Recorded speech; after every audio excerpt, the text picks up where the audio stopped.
Alright, welcome on into this stream, everyone. Hope you're having a fantastic day, evening, wherever it is in your neck of the woods.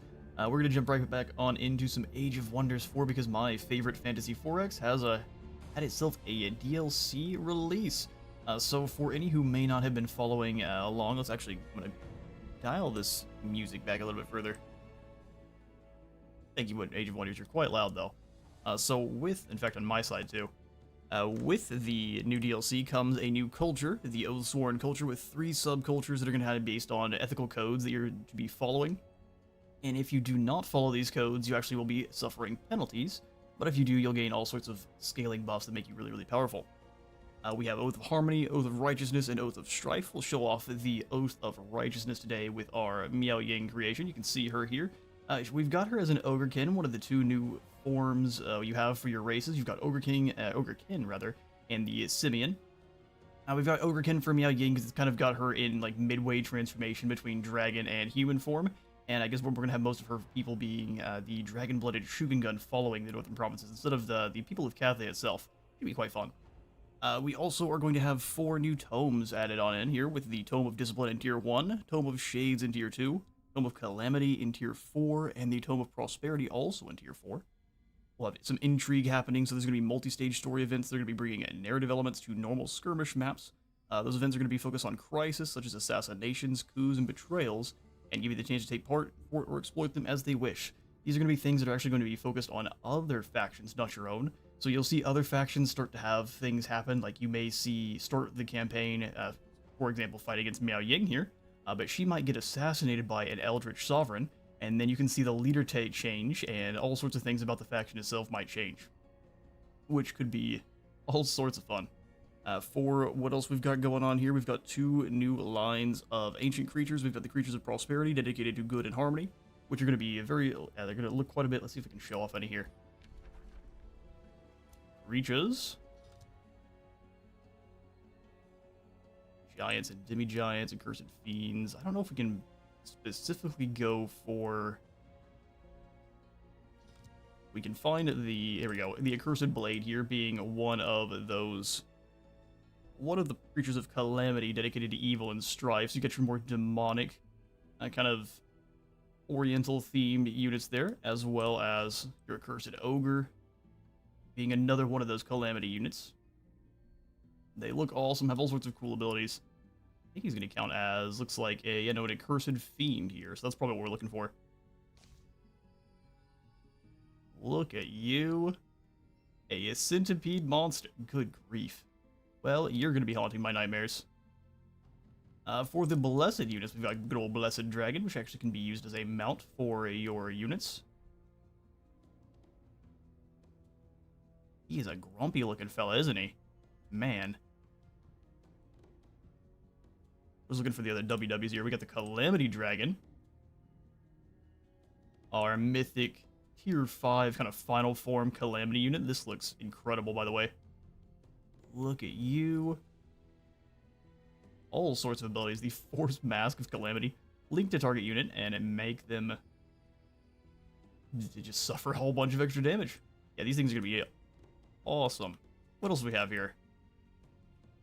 Let's quickly zoom on down, try to find the others. I'm guessing if we can just click on... So do you count as an Accursed? Yeah, so it's Accursed Fiends. And that's going to be all of them. Awesome. There we go. These are your 4 Accursed units. Nasty, nasty business there. And then we have... Where are the good boys? That's probably going to be harder to find. There we go. We got the Blessed Dragon here with the Celestial units. I kind of figured they might be Celestial. So we've got the Grumpy Dragon we saw earlier. We've got the Radiant Guardian. Oh, look at you. It is a Wrestle Turtle of Doom, and I love the shell.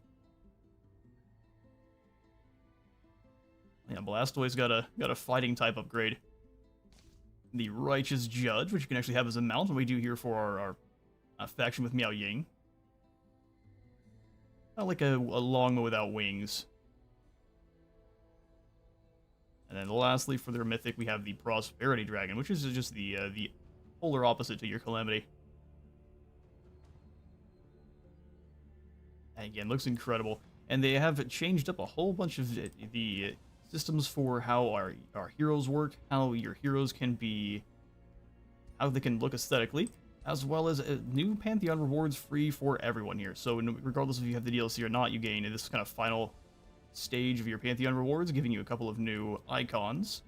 I'm going to say this wrong every time. A Cestus Hero Origin that gives you a better version of the fist weapon for those who like punchification.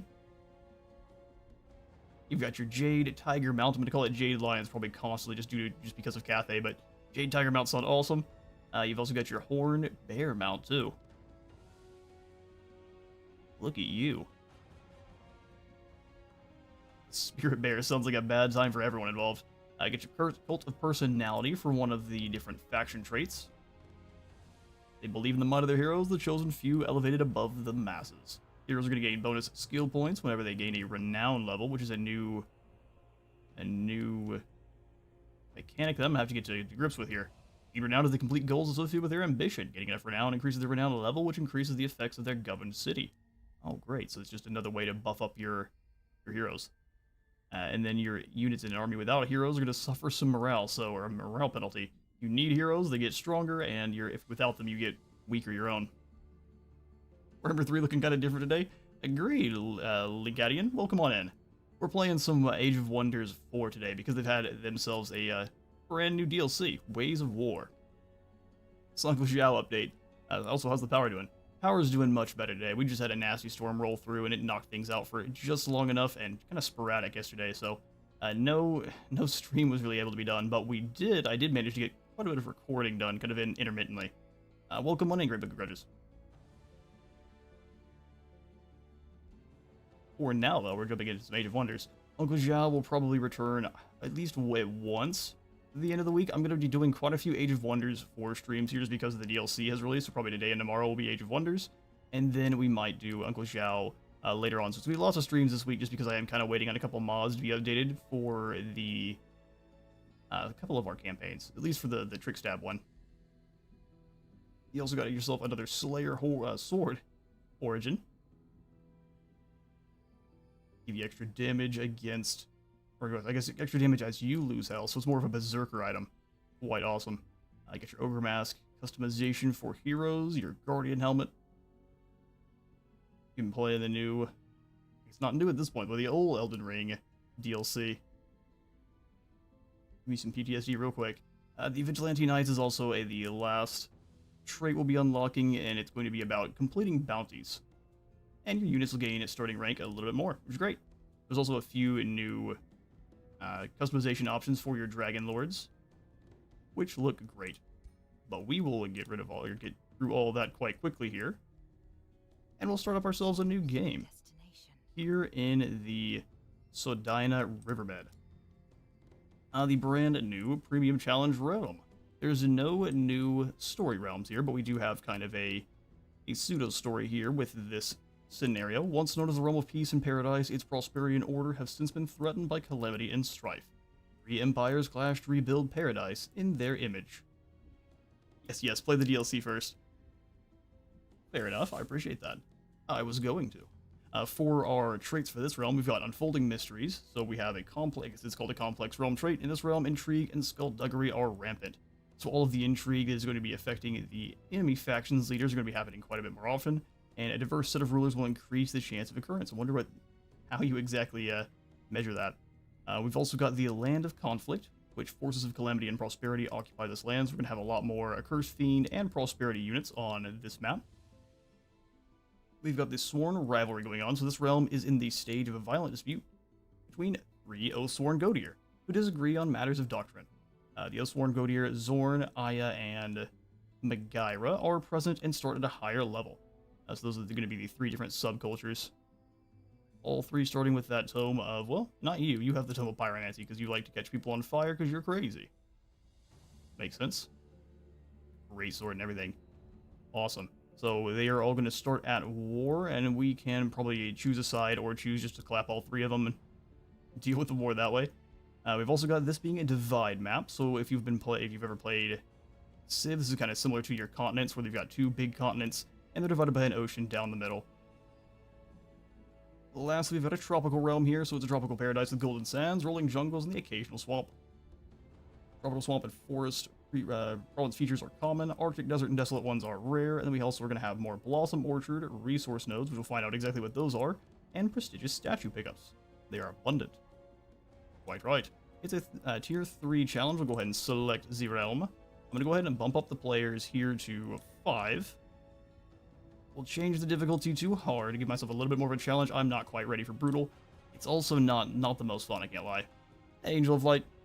Warhammer looks a bit more fantasy fluffy than usual. That's what people have been saying. I don't know what's going on here. Weird stuff. We'll come on into the advanced settings as well, and I'm going to go ahead and make it so all of our custom rulers do not exist, and the Pantheon ones as well. So I don't want any of the ones that I have designed. Actually, I take it back. I do want the ones I've designed, but I don't want the ones that have won the campaign because they get extra buffs that they'll use to leg sweep us.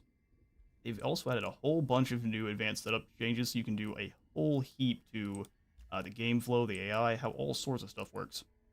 We're going to keep everything just about on, well, not just about, completely on default, except for these rulers here.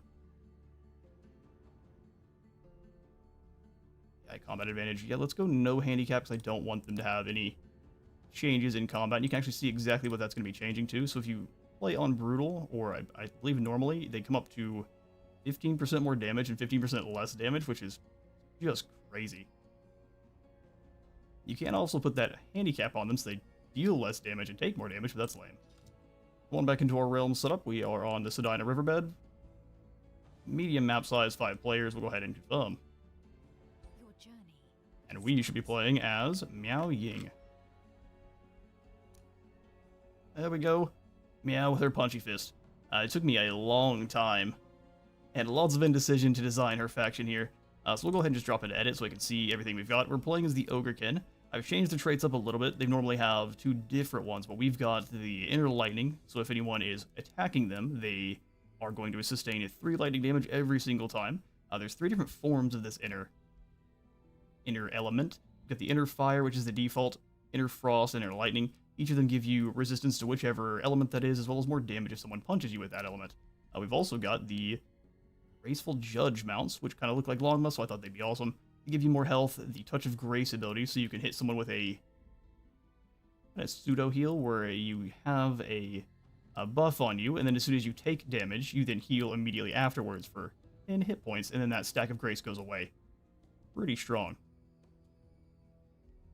What else we got here? We got the Oathsworn and the new culture. Origin culture. Very Oriental inspired, and it looks fantastic. We've got 3 different subcultures here. We've got Harmony, which is all about kind of gaining relations with other free cities and rulers and being good boys to everyone. You've got Righteousness, which is about punching people in the face as long as they are evil.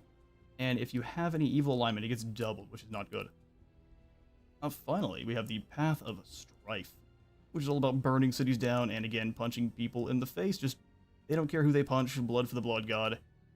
Skulls for the Skull Throne. For our society traits I've chosen here, it's going to make me re-choose them, huh?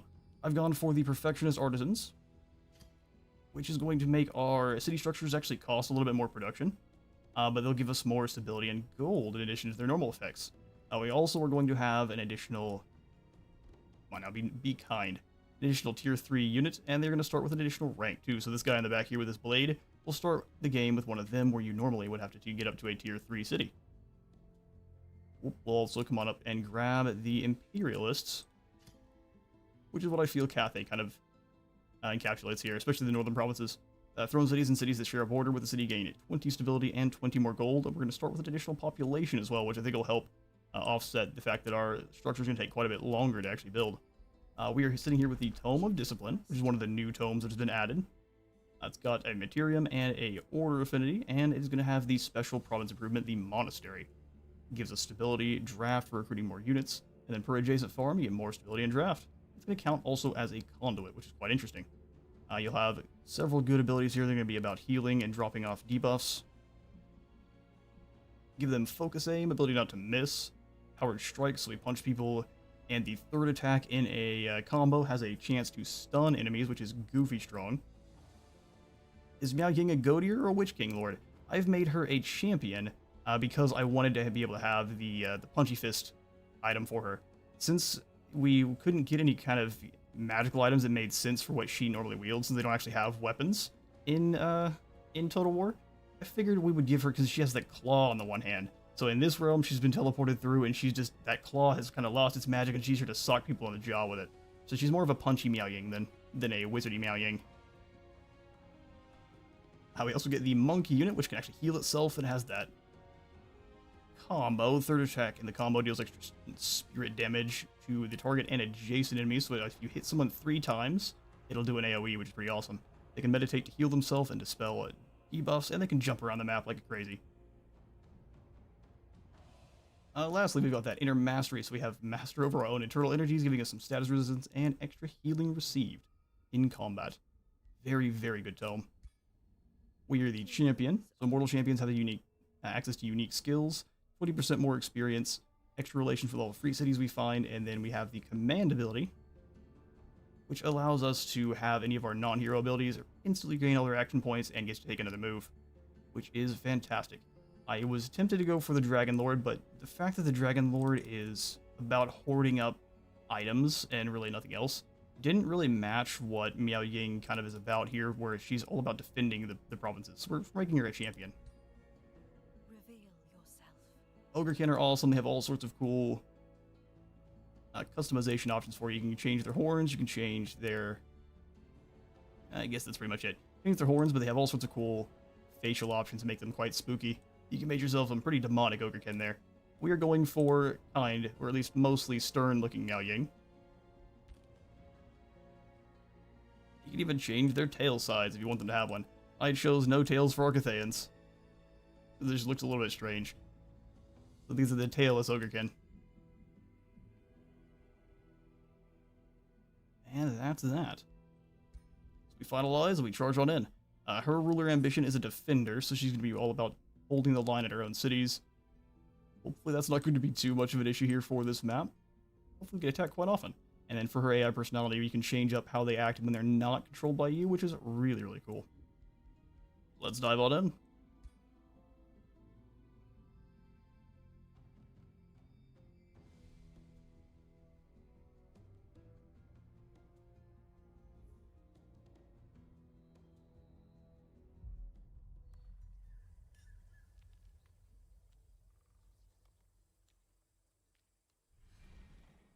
Alright, so we are, of course, Miao Ying. We've got all of our things that we just showed off. Let's do it. We start with the mantra of purification, almost said protection. Get us a good heal and dispel of negative status effects and counter stance. Giving all of our units first strike, which is awesome, and an extra retaliation attack. And then defensive masters. Always enter defense mode no matter what they do. Well, that is a pretty crazy good spell there. Alright, where does Nangao begin? Right alongside mountains? I think that's pretty thematic, I think. What are you now? A Nemu. Undersea turtle beast. There, well, we can't get over there just yet. So we've got the Blossom Orchard. Eternally blooming trees offer a bounty of fruit and wood. Food and production. So those are the new tiles that they were talking about that were going to be all over this map here. Let's get to it. We'll bring our scout up alongside Miao because they can help us out in this first fight here. Just give us another unit. Food stash. Saw you a little bit too late. That's fine. Let's get ourselves into a good battle off the beginning. They've got themselves a Blessed Dragon. These guys are support units that have a Spirit Blast and a heal. And a 1 hex radius. Pretty strong heal, too. And the other unit is, what now? A monk. A bird monk that is also already a Gaia's Chosen. The most enlightened bird you'll ever see. Fair enough. We will go ahead and charge right in first battle. It's a super turret. But unfortunately for him, we are here to burgle all the turrets. We get to start off with one of the new map tiles, too. Great.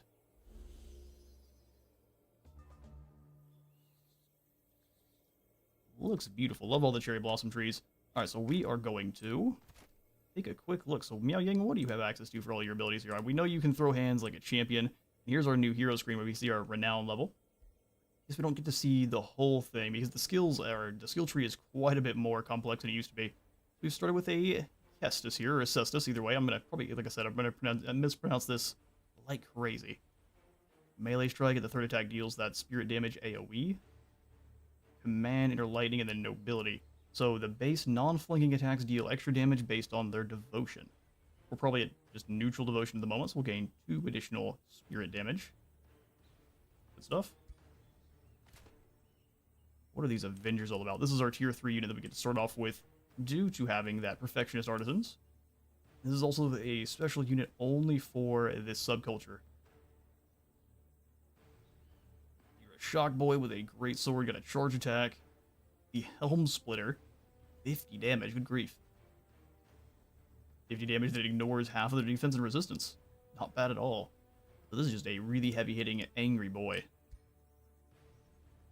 For our Sworn Guard. What a neat-looking polearm. I'd be a little bit worried it'd break right here. Just every time I'd swing this thing or give someone a stab, I would be so slightly worried it's going to snap right at that moment. Is there anything super special you guys going on? Nah, they're just polearms with a good old stab, and they can sunder defense pretty good. Lastly, we got our Honor Blades here. Riding upon their longbow. High maintenance, really. Upkeep increased by 2 gold, probably because they have the longbow. Or the noble. I'm gonna call it's just what you call it, the longbow going forward. Get it. They have the defensive strike. Strike a target and enter defense mode.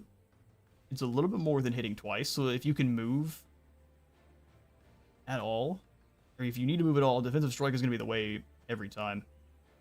It does have a cooldown, though. We also have the Touch of Grace due to having the longbow, so we can give someone that stack of grace so they can heal. Alright, good stuff. Whereas our polearm unit is more our defender this time. No, you still are as well. Alright, so the way we want to do combat in this game is we'll want to kind of move up just as far as they can. So that they basically can initiate combat, but they don't get very many hits out of it. So we move to here, that way they have to move all the way in and they'll get 1 strike on our guys, and the inner lightning will hit them back. We can move in with the Graceful Judge, which I just remembered their name right in time. How thematic. We'll go ahead and give them that grace ability, that if they get struck, they can deal that damage back. I think we'll go ahead and move Miao right next to our longbow. And the Avenger alongside as well. We can probably step them back a little bit. That way they can move further up and give them a good old super wallop. As for our Wayfarer, not really useful for combat, but they will do a little bit of extra hit damage for us. I think the Touch of Grace is pretty nice, though, I can't lie. Just anyone on the Judge, the longbow, is going to be doubly useful. Alright, defense voted up. And also, welcome, Sloth Skeleton. I did not say so before. Good to see ya. Hope everyone's having a fantastic day. I'm super excited to jump on in here for the DLC. A little bit worried I wasn't going to be able to cover it. I'm surprised you were able to come over here, too. That jump is pretty useful. Alright, good news is we can move in and just cancel retaliation pretty simply with the charge strike.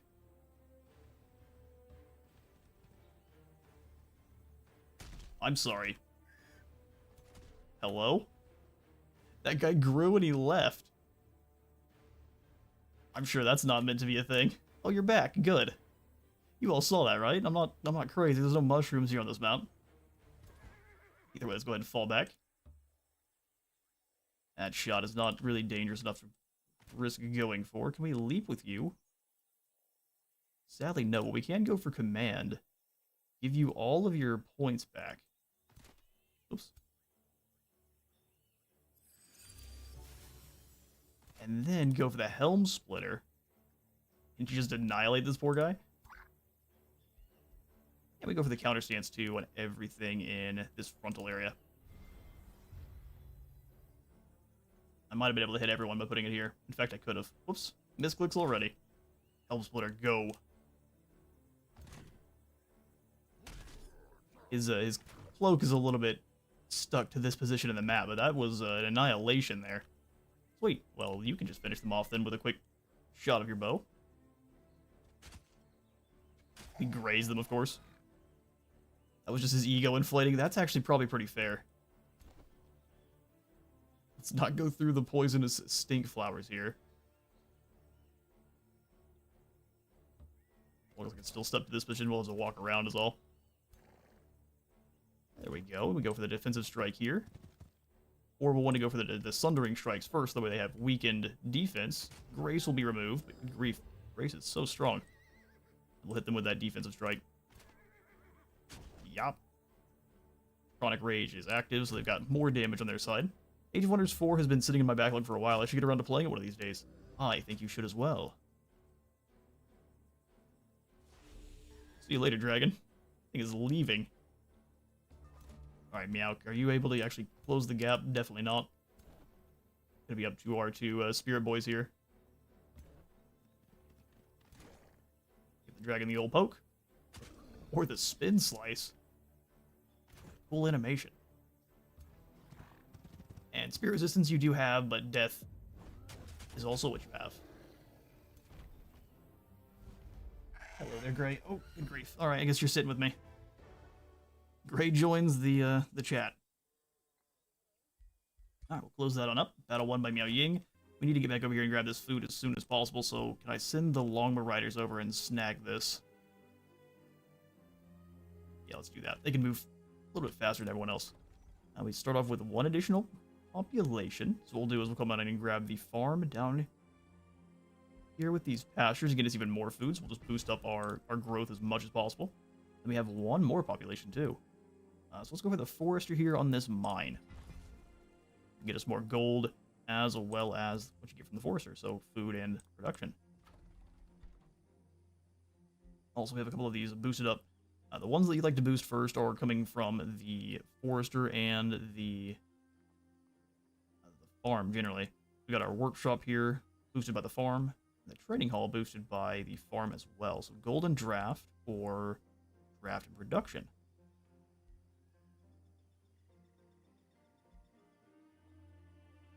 Looks like our production is pretty rough here in Nangao, so let's go ahead and snag the workshop first. Boosting your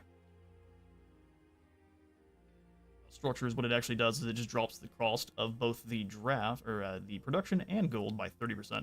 And it automatically applies when the requirements are met, so if you were to build the shrine here, and you build a quarry afterwards, you would retroactively be refunded that production and gold.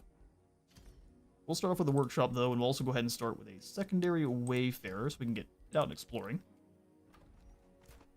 Miao Ying leveled up, so welcome to our brand new skill screen. If you remember before, this is much different. It's just kind of a scrolling list of items you choose. There's only a few of them. Now we have a huge expanded bit of skills here. So you have your type of champion, be it mortal, be it dragon, eldritch sovereign, or witch king. All of them are going to have different abilities. Your class is going to change the abilities in the middle here, and then everyone's going to have their own signature skills as you rank up to rank 4, 8, 12, and 16. So let's go ahead and take a quick look. I actually haven't gotten in here to do... I was so caught up in indecision on building Miao Ying's faction that I haven't got to look at really much else besides. All non-hero units gain defense and resistance to adjacent units. Critical hit to adjacent units is awesome. This is your mortal champion, very good for your feudal lords. Extra experience every turn and then less upkeep. More heals and even more heals. Decisive command. Ooh, having this one and not having to... Oh, you choose. You get to use your abilities for the turn still, or you get to use 2 for your allies. And then I think once you choose one, it locks the other. Incompatible skills, coordinated. Cool. So for your warrior class, we can choose to either be a knight or a berserker. The hero is not engaged in melee when the turn starts. Its next charge attack will do 20% extra damage. We're going to go on the Berserker side for Miao Ying. I think that sounds far more like her. Critical chance. Yeah, Berserker Miao Ying. 10% more damage, 10% maximum hit points. So that's what we're going to start off for her. Alright. So she's a defender.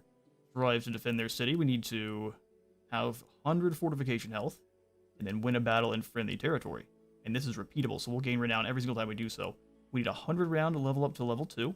Our first renown level here is going to give our governor bonus, so we get 20 additional food in our city, whichever she's the governor of, and then more army morale for her own squad.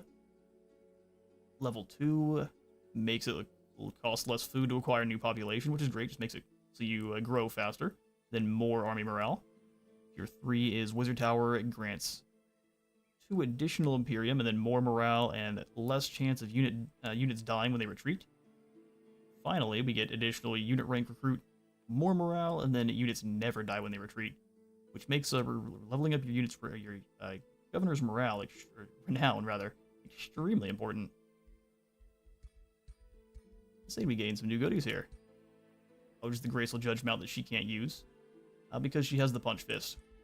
Not able to have a mount and ride around and punch people in the face, sadly. For our first Arcane Research, we have Monk. Snag that mobile fighter unit. Their Mastery. Or Empowered Strikes. I'm thinking this is definitely the one we go for. Melee attacks deal 1 additional physical damage, and the third attack in a turn has a 60% chance of stunning an enemy, which makes them do nothing for a turn.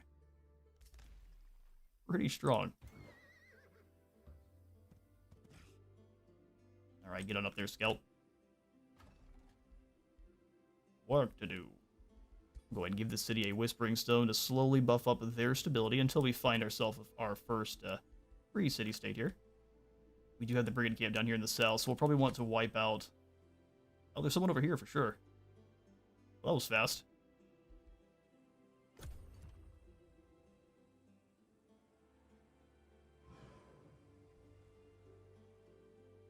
Hello, Leonis. Welcome on in. How are you doing today? Represents how well your Oh yeah, we can see it up here. to the ideals of your Oathsworn subculture. Higher devotion levels grant benefits to your faction, while becoming an oath breaker can lead to serious penalties.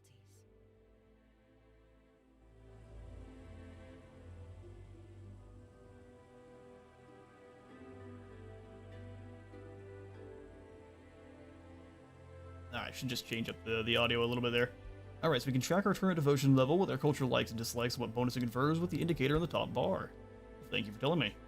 So currently we have the nobility just neutral. We get 2 additional spirit damage as long as we're not flanking. So it doesn't actually work out if you're trying to sneak around behind people. You need to run right through and just challenge them 1-to-1. Fair enough. We gain devotion by having positive alignment. We lose devotion by having negative alignment. Which is very, very simple, I'd say. Good, glad to hear it. Glad to hear it indeed. Alright, so we won't go ahead and waste any of our Imperium attracting new population. We'll just have this Longbow Rider come on over and grab this food. And that should actually grab it for us there. 77 food should be enough to secure another province. And so we're going to come on up and grab ourselves a quarry here. Give us 5 food and more production. And we have now met the Fraternal Troth Court. He doesn't look very nice. Something about burning eyes and breathing way too heavily into this mask, brother. Oathwarden Foaming Grass Cover. What a name. He's a specialist governor. Huh. Cool. He's actually one of our own race. He's a Northern Defender, so he's got all the same stuff going on we do, so we should try to ally with them. We celebrate your arrival, Miao-Khan. Is that right? Your earnest posture informs me that you, like us, are guided by righteousness. Let us renew our oaths in each other's presence. May it offer a strong foundation for both of our houses. What business have you with Trothcourt? How may our aspirations benefit yours and yours mine? We give them one of our Whispering Stones to start negotiations and gradually improve their allegiance. We shall inspect these brothers-in-arms. They are neutral alignment for now, which means they've been up to some shenanigans. Because we actually start with positive alignment. I believe we do, at least. Alright, well, so what we'll do is we'll just pull that Whispering Stone out of Nangao. And go ahead and give it over here to these guys. There we are. We can eventually just go ahead and choose to absorb this city since it's so close to our own.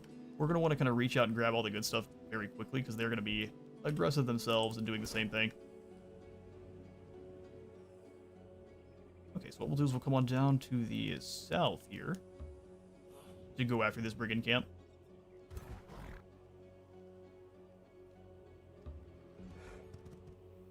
Do some exploring up this way. We got a Pilgrim's Passage. No new wonders just yet. Hopefully we get to see some of the new wonder types. Boosting that is going to cost way too much. Freeing the recruitment of our Wayfarer is going to cost more than I would like to too. If it costs more than it is to recruit the unit in the first place, definitely not worth it. Miao Ying, you stay here. You come on back down to join up with Miao. And we'll go clobber these barbarians here. Insectoid warriors. Fools. You will meet in the fist of Miao.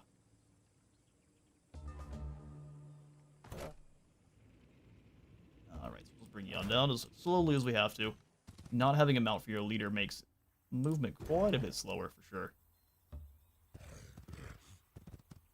Another infestation over here. We've got some more ogres to the north. This is definitely the north of the map. There's no one up here. Unless they're hiding off in this corner. So we want to probably expand up in this way pretty quickly before anyone else makes their way. Alright, 316 on our gold. We can attract some more population.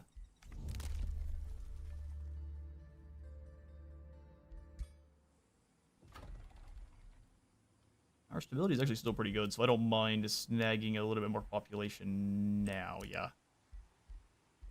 Trying to grab up a lot of the areas around us. Before Trothcourt can.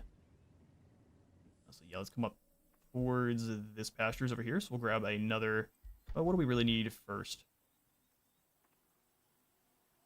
We can't really see. All the devotion needs 2 farms. Storehouse, the granary is going to need 2 foresters. Warrior, we've got a lot of things boosted for some time to go here, so it doesn't really matter. Let's go for the forester to kind of split the difference between food and production here. Business up to 5 population means we have the boosted town square too. Alright, turn. I'm sad you named your city Trothcourt. We'll have to rename that for you. Don't worry, sir. We'll fix your naming. Your conventions are terrible. Please have no one around you. Awesome, we got them early on.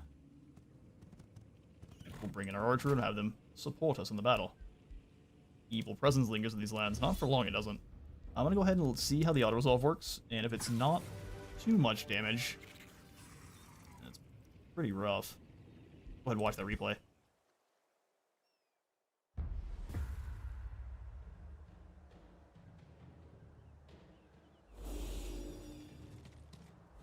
We likely got us stunned a couple times in a row. Love the attack at twilight here. We have all the different lighting effects on all the fire. Let's do it. Archers, move up. Give the grace to our warriors. Probably a good call. Gives their grace to Miao Ying. Pole arms take the frontal position. Same thing with our terrifying 3-headed greatswords. Miao Ying gives us a punch in the face. They go for it as well. And again, his ego inflates and chops the guy in half. There seems to be something wrong with this unit. Likely, Triumph is working on it. Counter stance on in.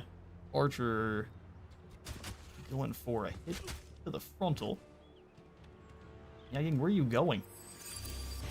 Giving them an additional move? No, okay, that's not what we love to see. And we missed and shot our friends. Alright, I've seen enough. Nope, we're retrying this. That was terrible. I've seen enough. You failed me for the last time, Admiral.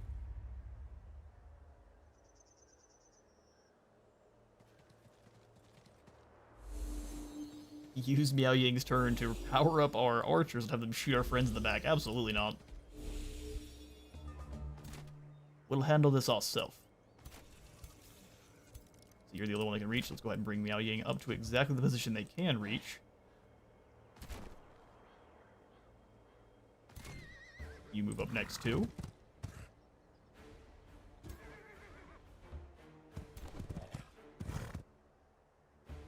Everyone that extra guard, and then we'll do the same thing with the Avenger that they did. That's the only way to draw them on in. Okay, sweet. And then we'll go ahead and put the Grace. If you right next to him, so we'll touch of Grace. You.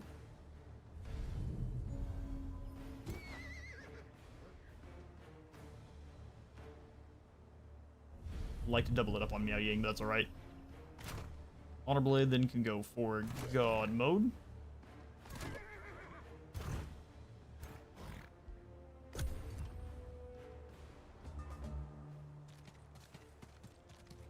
In come the insects.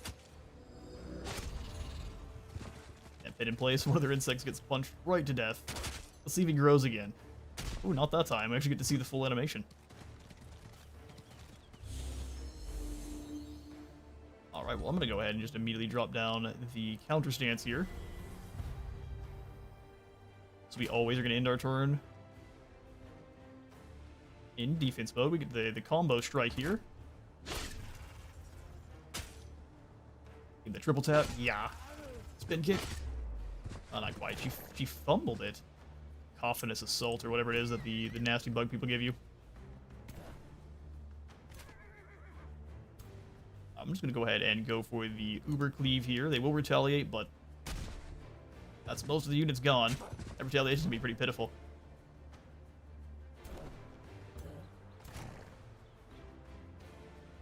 Got a little bit of bad positioning with our boys here. Let's send the Wayfarer around, have them fire their bow into here.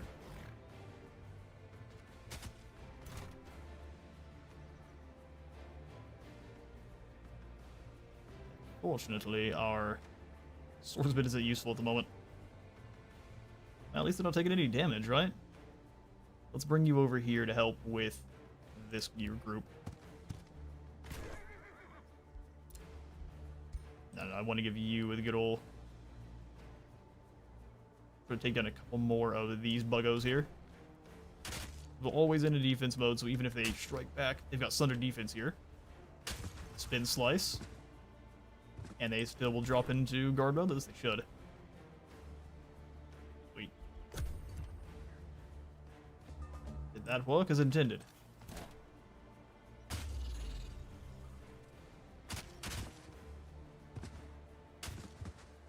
Bugs are all striking the same unit. Oof, that second one hurt. I think we get 3 hits on the pole arms. I think they're probably gonna go for the same thing here. Going all in on our pole arms, man. Well, it wasn't the same unit that took all the damage.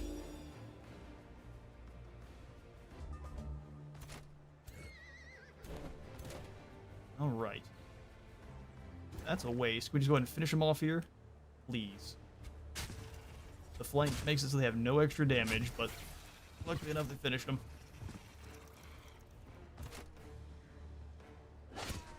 Step up, punch 2 of them down with a single blow. Spin kick the 3rd in the forehead. And if we flee, we're taking damage from everyone there. Alright, well that's all sorts of bad. Chop through here, we'll go for the mantra of purification. Heal up.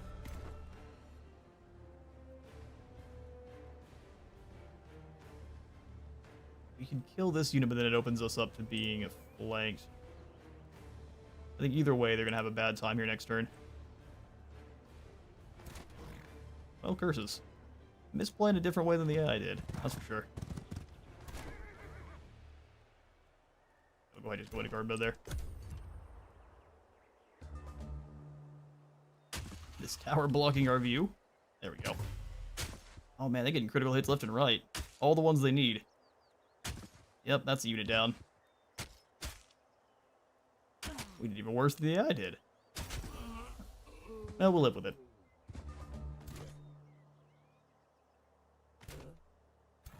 Yeah, you just go for the triple kick here. Should then... Well, I guess they might go down before it even Yeah, we don't get the triple kick. Interesting. The bladesmen grow, and we will take the lost polearm, sadly. Alright, resistant shoes. Extra resistance against anything that is not physical damage. Sounds pretty nice. Alright then, Spy, you keep on heading down to this direction, or Scout, Wayfarer. Friend of the people. Go ahead and grab ourselves another Sworn Guard.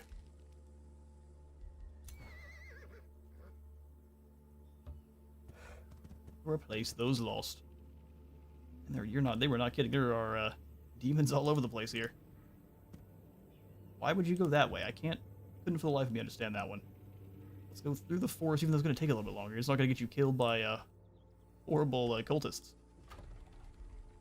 Something you should avoid whenever possible.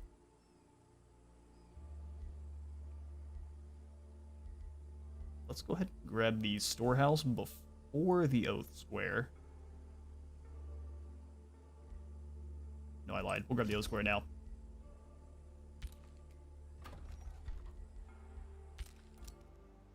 Business and eagle presence will lingers in this lands. A ritual circle, a cabal of crazed cultists have claimed this region. If left unchecked, they'll grow in strength and expand their territory and send out invasion armies.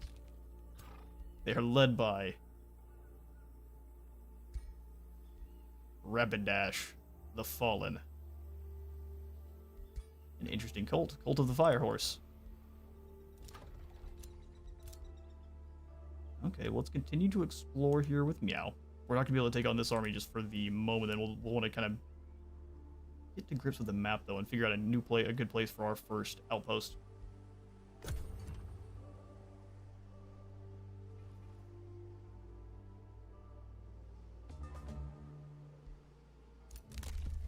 Right, we have the pacifications of destroying an infestation or conquering a free city grants 300 relations to all cities for 10 turns. I think that's one we're going to avoid for now. Once we grab our next population, we'll probably just snag another one immediately. Scout, come on up this direction. Looks like we can grab these, unless there's a... Yeah, there were always critters there, I knew that. I think it's only a turn to forget. Let's go on and explore down to this road.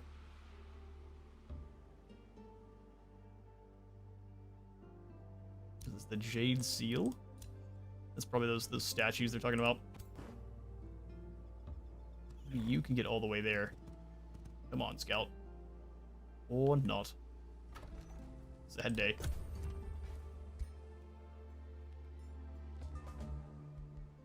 Alright, Power Strikes, though. The enchantment is ready to go, so we'll go ahead and select ourselves a new research. Wayfarer enchantment allowing our scouts to move further. Enemy units sustain 10 spirit damage based on your devotion level. So how do we know how much it changes? That'd be a cool scaler to have. Probably a good call, though, to have ourselves just a straight up damage spell that's going to get better as we become more good boys ourselves. Alright, sweet. More population here. We'll come on up and grab the pasture, which we're going to need to come claim. So we'll go for a farm here. Further boost up that growth. And Miao, we'll just have you turn on back around. Anvil Guard. We can likely beat the brakes off of this group. We're just missing our pole arms. Let's take them on. Alright, combat away. We'll go ahead and go for the enchantment afterwards. It's just definitely not going to work out this turn. There's no way it's that cheap. Can't wait for this election to be over so I can stop getting hit with all these political ads. I agree. The political ads this year, I guess they always, every single election they're like this, but this one seems to be extra egregious. Let's go ahead and move up.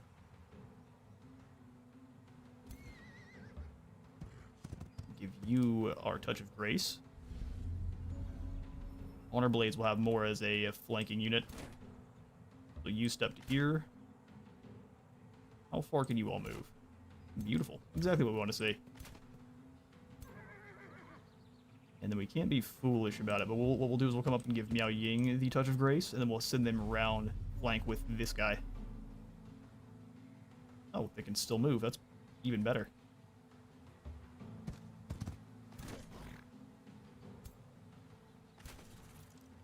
Guard mode Miao Ying, so I can't go on back. Should have pushed her up one more tile. That's all right. Very small misclick. Here come the bugs. All right then. Again, the animation has a little bit of... Oh, now we're stuck in the ceiling. We've been taunted by the Anvil Guard from many spaces away. That's pretty spooky. Also, does the taunt mean you can't control them? Uncontrollable. Wow. Fair. It's a strike here on this unit's probably a good call. Yoink. Miao Ying, run up and go ahead and give this fool a kick in the head. And then we can go for the counter-strike now that everyone's all together. Long range. We'll just step up once then and just try to take a little bit more damage on these guys. Non-flanking bonus damage, pretty good. We could remove the taunt. We'll just go for making everyone have more retaliation attacks. And first strike as well. Oh yes, attacking Miao Ying, a great idea. Brace removed, heals up, punches him twice. You got 3 strikes, interesting. Hold on Miao Ying. The bigified boys put you down. Oh no, all of them bigified that time. That's a pretty unfortunate visual bug there. They hung way back. Retaliation times 2 for the Anvil Guard. It'd be like that.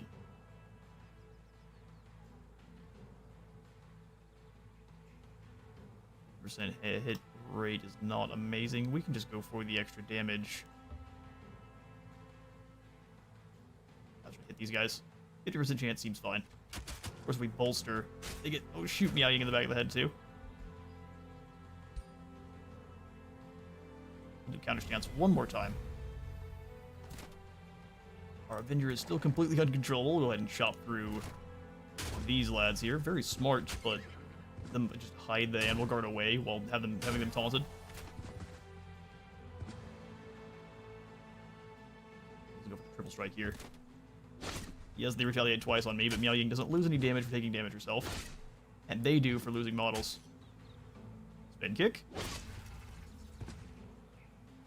And AoE is awesome. A little bit of flanking coming in from this guy now.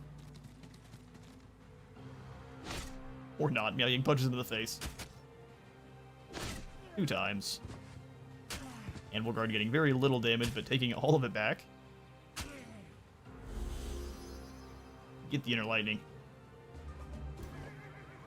I'll go for just annihilating this group. See you later, Anvil Guard. 1 retaliation.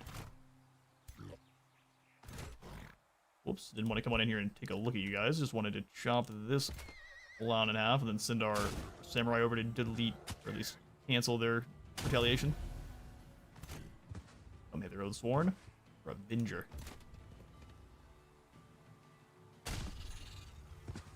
Big Avenger. 50% fumble chance. See if you... Mastery. There we go. That's how that's meant to go. Unlike the last time. 101 production. Awesome. Get you moving up here towards these ogres that are blocking our pastures. The Gaul. Really, we've still not met any of the other empires. There's supposed to be 5 of them here? Crazy. Power strikes take us 2 turns to activate. Let's do so. Ooh, leveled up. We can now give her Frenzy or a Second Wind, so she gains Slippery for a turn, 1 hex of extra hex of movement. heal for extra hit point, or temporary hit points. Doesn't seem bad. Keep buffing up Miao Ying. Also got those resistant shoes. The winged shoes of Hermes.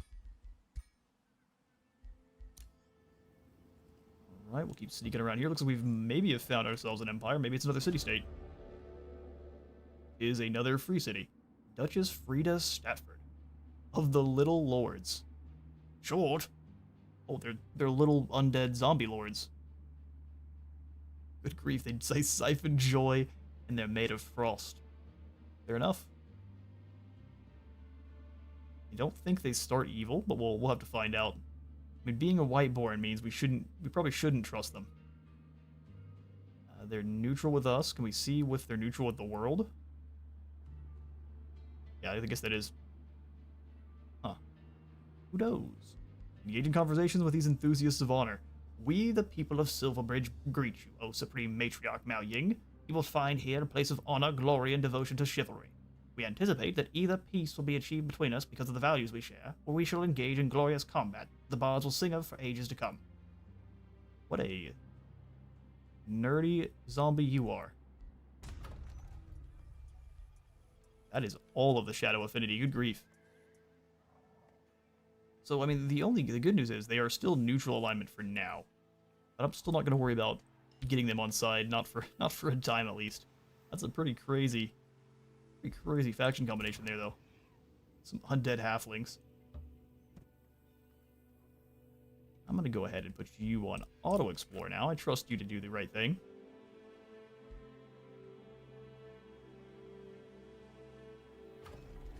And back up here at Nangao, we can grab the hurried production on the square. Give a little bit of extra gold I don't mind spending. Her adjacent quarry, and it counts as a conduit. Lots of extra conduits here. Could go ahead and put in the the monastery here. Let's go ahead and wait a little bit before we start putting in those special province improvements. I think we'll snag the training hall here for some gold and more draft. How close are we to the next tier of any of these? It's still going to be a while, so I'm going to come on in and actually just speed up population growth here in Nangao.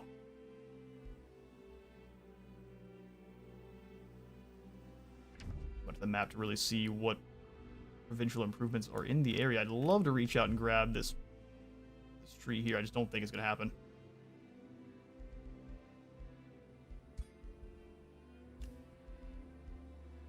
You get +1 and extra. Yeah, we can't. We can go one tile further. We can't get all the way over here. So we should probably just go ahead and come over and grab this province with the turtle on it. Go for a fish farm here. Come over and deal with this Nemu. Enhancing Symbiosis. When linked with a friendly unit, it gains 2 strengthened and bolstered defense and resistance. Ah. It's a steroids turtle. Those are illegal. You can't use those. I'll probably just go ahead and grab this Pearl Reef as well, huh? It is occupied. Let's wait till it's not a little bit less Imperium.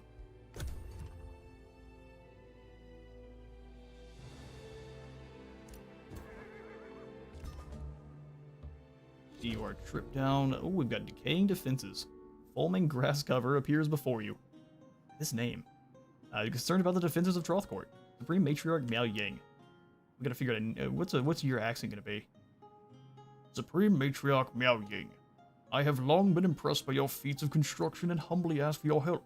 My building plans have seen some delays, and now Trothcourt's defenses are falling behind. With rising tensions in the realm, I fear my city may not withstand a siege were such a thing to happen. Please, share some of your architectural wisdom with me so that I can protect my citizens. Alright, so we can gain some devotion. Well, that's pretty much the only way then, huh? My builders from Nangao will support yours for a while, so we lose production for 3 turns, relations become swayed with them, and we gain some more devotion for our own oath here. Lovely. How much do we need to get up to the next tier? Winty. feed into the adherent tier, which will give us more stability. More stability and have us deal more damage as well. Yeah, an additional +1 to our spirit damage. Becoming an Oathbreaker is really, really bad because we lose 20% damage. Alright, Empowered Strikes is all ready to go. How is this going to make our guys change?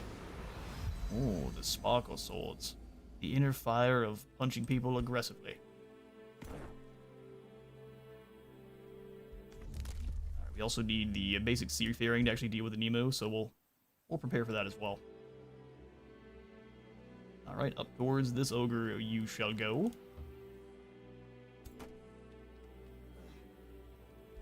And Miao Ying, you will too. Let's get going. Continue down our path here, good sir. We finally met ourselves another empire, one of the different Oathsworns. This is one of the 3 major empires, Zorn the Discipled. I have heard great things about you, Supreme Matriarch Miao Ying. I look forward to seeing your progress here alongside mine. I have several just deep voice lads. What is this lady doing? Sure to how to throw hands with this guy. They're kind of like the Skaven slaves, where if you have them sitting for a while, they'll turn all the way around, and they won't be facing the right way at all. So they greet us cordially. Relations a little bit very good. Send him a welcome gift. Send a threatening welcome. Go ahead, send him a welcome gift. Negotiate. It's your your discipline. Which is your version, or which oath do you have, sir? There we go. He is righteousness like us. Okay, well, we definitely want to win this bond with you, then. It's a deal, our immediate ally. We've met him down here in Tenet. Awesome. We'll go ahead and grab ourselves a province-claiming pact. That way we can build next to his city without it causing any issues. And we'll also go ahead and grab the open borders, too. Wait. Declaration of friendship.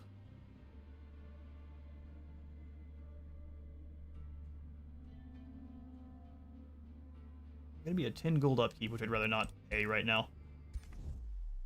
We don't get any buffs except for extra relations with them, which we are benefiting from just naturally, so no problems there. Let's start moving in this direction. That means if the righteousness guy is down here, where are the others? Oh, they're probably all over here on this side of the map. Since us and Tenet are over here. So the ocean goes this direction. Cool.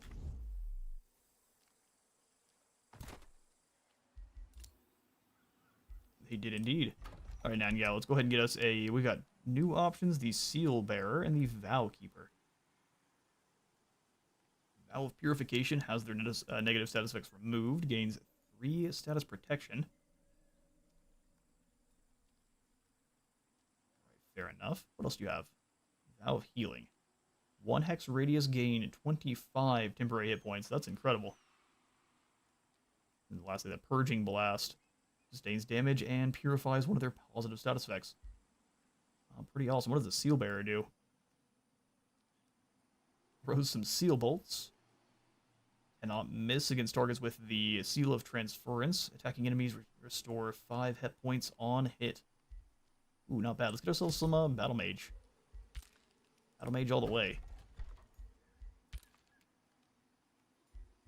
So when do we get basic Seafaring? Your next turn? Sweet. We'll grab that and we can get on down here and punch these turtles in the face. Sorry, turtles. Someone's got to do it.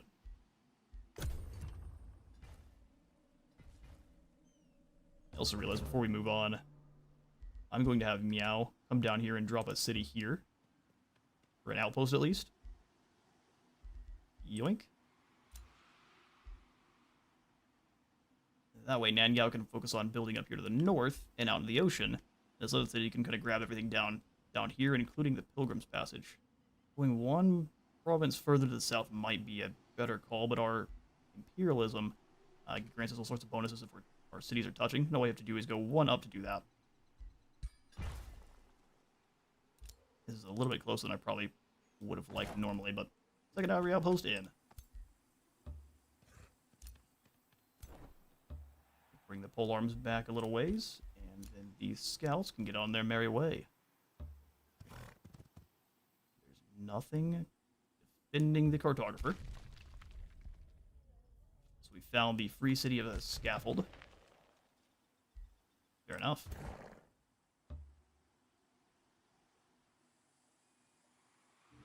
Moving on out that way as well. Alright, so into basic seafaring. And then we can just direct some population for 45 more. How's our stability looking? We are exactly neutral.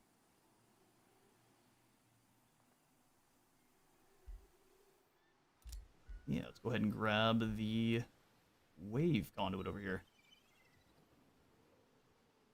It says it's occupied, we just can't see who's here, I guess. Occupied by our own selves. When it exits, though, it gives us 7 more gold and 7 more mana, so we get a heap of mana and gold from that acquisition there. Free City opens its borders, trading's been enabled, up to 2 trade resources are available, and the magic materials can be traded. Good news. Astral Dew gives us more world casting maps, or points. We'll go ahead and just go for the production here. Which I realize we're not going to be able to use for... how many more turns here? Where can I see that effect?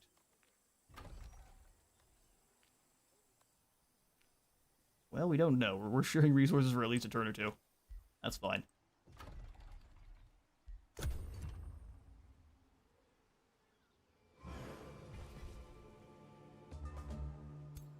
Alright, Miao, you get moving up here towards this ogre.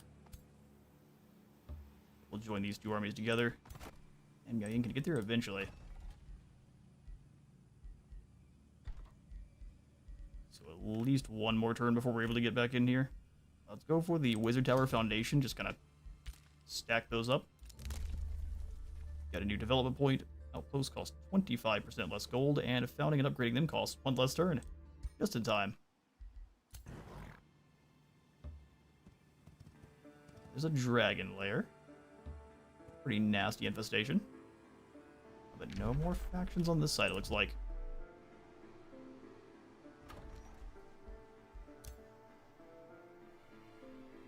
Yeah, we'll just stay right here. If Miao gets close enough, we can go ahead and initiate the battle without her even having to be in. Let's see if I can quickly go ahead and...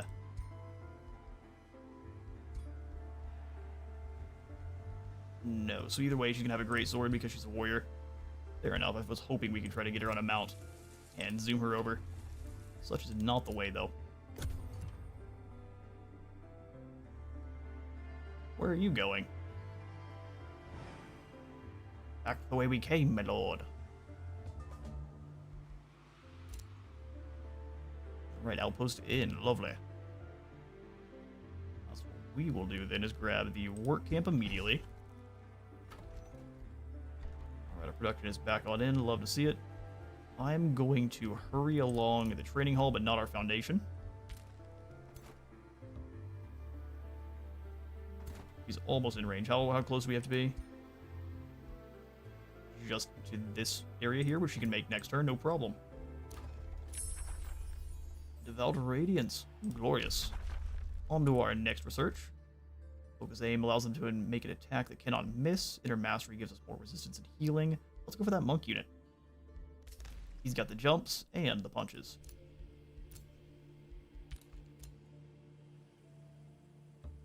Maybe we can grab one of these. Let's see if we can even see what this does.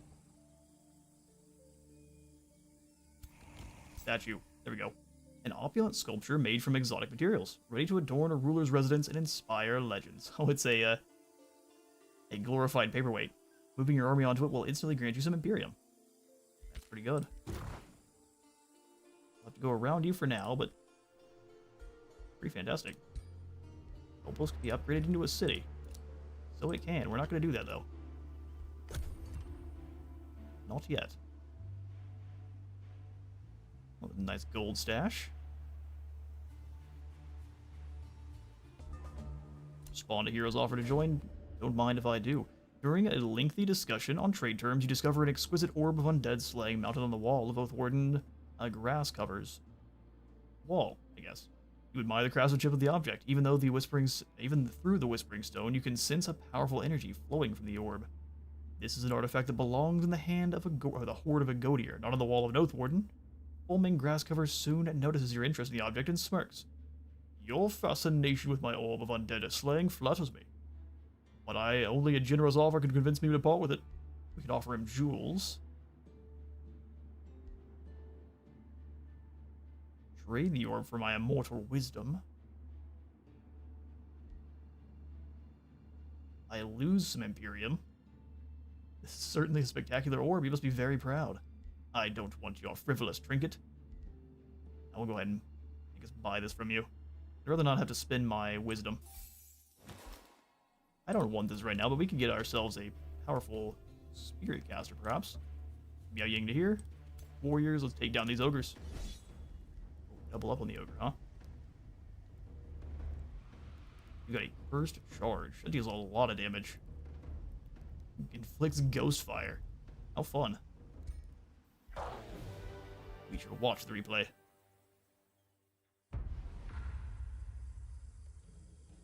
Alright, we got ourselves an Oathsworn village. Even though this is just a reskin, it looks fantastic. A well done reskin at that. Warriors go give their grace to our... I forget what these guys are called, the Avengers. Now, Ying, why did we give them another... all of their actions and then completely waste it? I'm sorry, what?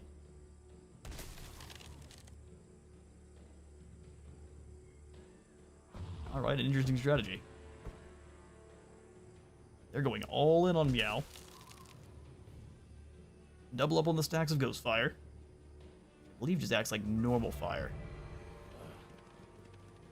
Ghost Fire immediately been removed. Give him the stab in the back.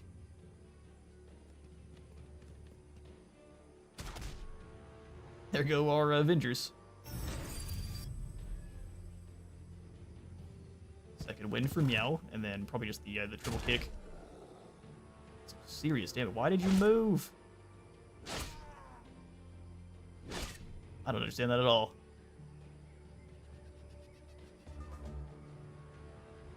You go for that curse charge, pushing our lads back, cancels the retaliation, but the heal. Same thing here. A cursed tummy bump. Yeah, you can get the old stab in the back. Nice. I don't think I would have played it quite like that, but I say that and we would have immediately lost either way. We at least lost one more unit than they would have. Got the ocean, take down this Nemo here quite soon, and probably start moving up here towards this Forsaken Cove.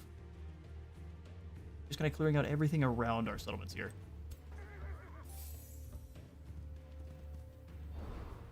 Going to put you back on auto troll. A friendship with you was declared. I consider you my friend. That's lovely. We can probably do the same here. Modifier that slowly increases towards 300 positive of relations. When they declare friendship with one another, active diplomatic treaties increase bonuses by up to 25 bonus. Alright, sure. Friends with Tenet. Oh, now we got a pact of loyalty here with Trothcourt as well.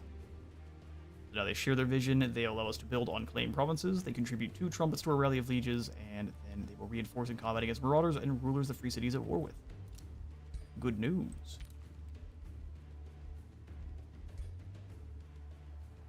Oh, we need the pact of vassalage. Okay. They'll reinforce, we just can't tell them what to do.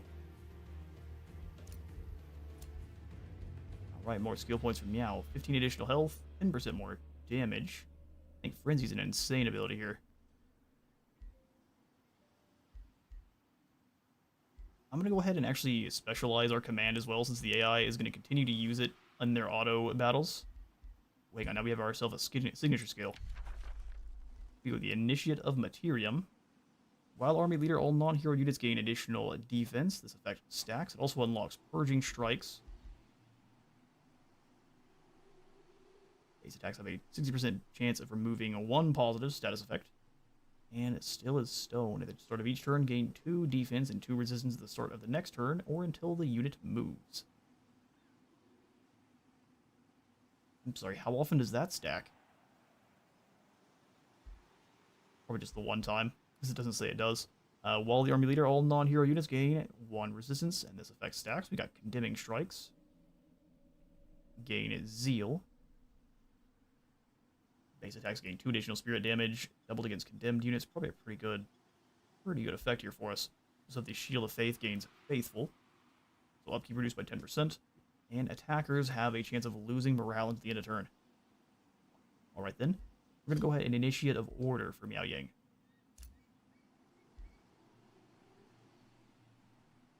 So these are signature skills we can then unlock with a skill point. Alright. I'm going to still go for the decisive command first, because the auto battle continues to use that poorly. And we can at least help out there, where even if they're wasting that, Miao Ying still gets to take her turn. Alright, respond to a hero's offer to join. We can bring in Troth Court. Or we can bring in one of the Whiteborn Little Lords. Or some Northern Defenders, which we're actually going to be doing. We've got an Arcane Governor. Each conduit grants extra mana. Each population grants extra mana. He wants to be a privateer. Clear a water infestation and win a naval battle. Probably not. Either here we have the nautical governor, underground lake provinces, or coast provinces. So neither one of you are great. Troth Court then, we're going to look at you. The industrious governor, or the scholarly one.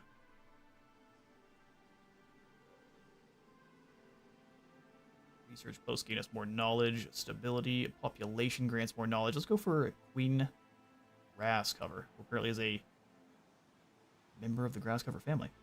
Their ambition is to be an instructor, so they want a full army of legendary rank units. Good grief. They gain 200 for renown and trainer. While army leader, all non-hero units gain 50% experience after they already have max rank.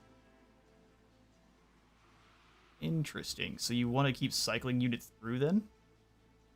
Kind of a bizarre buff there, I can't lie. And then their minor ambition is just to rank up units. Fair enough, we'll go ahead and grab Quinn Grasscover. Welcome, sir. Got a Spirit Orb that we're going to go ahead and trade out for that one we bought from your leader. Welcome. I'll grab that Orb of Undead Slaying. 40% more damage to undead units, and has 1 additional range, too. Pretty dang solid. You are a mage class. We can actually see if you got some new skills here. We've got Curse, Lightning Evoker, or Fire Evoker. Deals damage to others and Electrified. Since we're going for more of a, since she is the Storm Dragon, I went for more of a lightning focus. Even though the Storm Wind is actually the Wind of Life in Cathay. Went for more of a literal interpretation of it here, though. So let's go for the Evoker. Modified Enhanced Lightning Evocation. It's now a debuff ability. Guarantees Sunder Defense and Resistance, or 35 more damage. Wow, that's a kind of a tough call. We're just going to grab the first one for now. We can come on over to grab Curse as well. Get both of the additional Plague magic. Or weakening magic.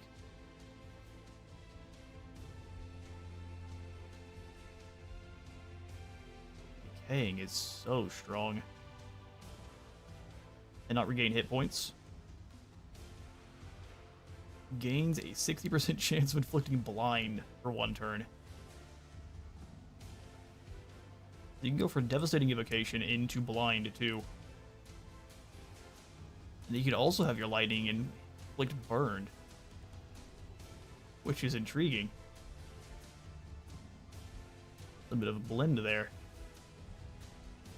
I'm just going to go for pure damage. I think it'd be a debuff ability is nice, but we're going to come over and actually go for Aethermancy as well, so we'll have it do the effect of Blind. So all magic attacks and abilities, also all of them. So strong.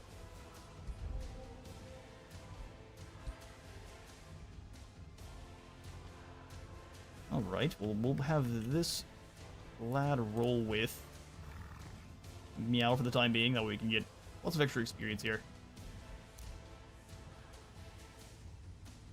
I'll just go ahead and say you an auto-explore as well, you do your thing. Additional Whispering Stone sounds perfect. Go ahead and grab that there. We can send that Whispering Stone over to, I guess, these halflings up here. Enjoy, you undead crazies. Letting us know we can excavate earthen terrain as well. We're going to probably avoid the underground until we need to go down there. Getting some explorers to go and take a look is not a bad call, though. Our Oathsworn town, though, starting to get a little bit upgraded. It looks to get taller and taller as we go. Alright, Miao, let's see if we can get on in here. And we can't fight, so we'll just go ahead and send you over.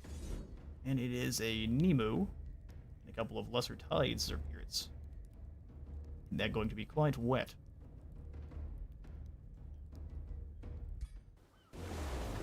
See, that sounds great. Water battles in this one are a little bit interesting. Well, let's take a look. It is a proper naval battle, but all of the unit abilities are the exact same as they would be not on the water. Certain units, though, actually, you can see the units, and certain ones are going to be embarked, have less, see, they usually have a debuff associated with it.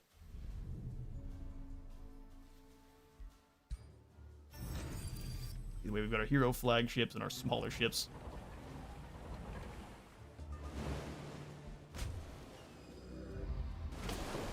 I just gotta ram them. Not the most stellar.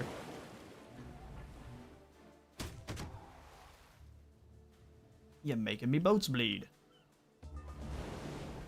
Second wind is worn off. Lightning evocation zaps the brakes off of them.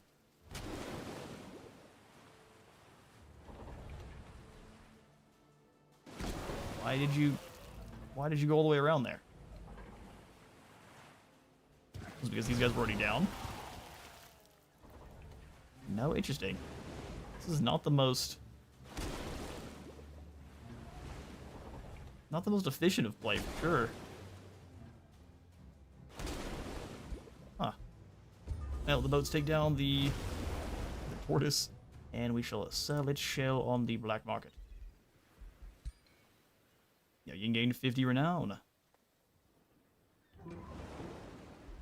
Glorious. We gained that one for winning a battle inside friendly territory. I think we've done that twice now, so she's now up to renown level 2, so acquire a new population requires 20% less food for the city, and we have an additional 5 morale for everyone in our army. Still starting at neutral morale, but as you buff that up to high, you'll have a higher critical hit chance by 20%, which is an insane, frankly, an insane bonus. Right now, let's get you back up on shore, and we'll go ahead and work our way over here after these two.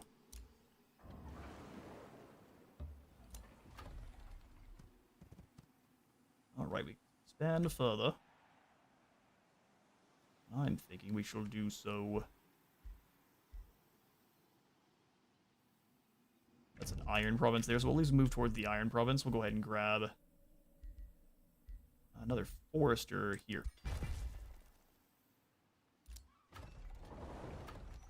Now, Ying has gained a level of renown, so she has.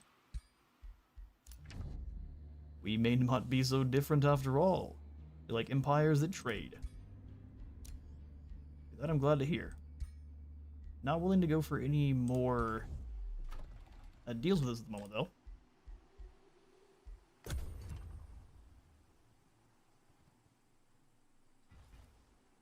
Our scout headed to the underground. Good call, sir. We shall go ahead and grab the mine here. Give us a little bit more gold a turn, and then the palisade walls keep the outpost defended. Otherwise, anyone can just waltz right on in and steal it from us, which is the worst. So, Scout, you head on down into the underground passage here. Ah, looks like we have a pretty complex underground. And we've met the Ratman of a Scaffold. Chieftain Bemister Flamespear of the Free City of Scaffold greets you with some curiosity. Legendary Miao Ying. It is rare for Scaffold to meet an ascended champion like you. Nevertheless, we ask you respect our territory and independence of Scaffold. You threw me off for a moment there, asking us to respect your territory there, you undead monster. The tribe Ogrekin are also whiteborn. What is with everyone falling to the undead curse here?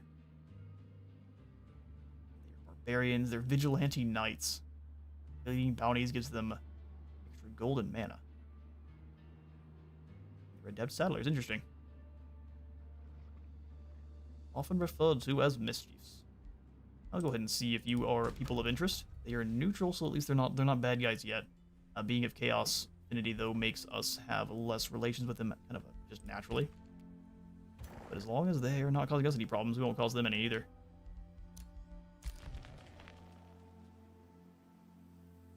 Alright, Miao Yang, we'll go ahead and send you up towards this cluster of clowns. Or let's go after this guy first.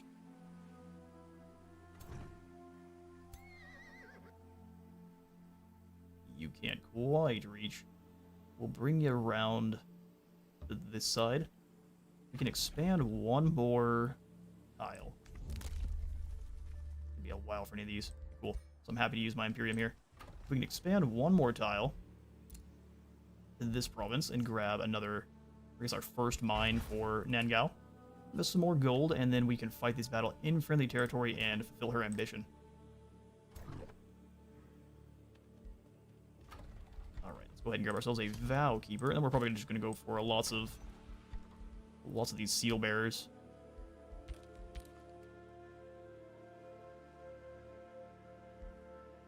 Alright, sweet business. 28 gold to speed this along. I think I'm going to go ahead and spend that.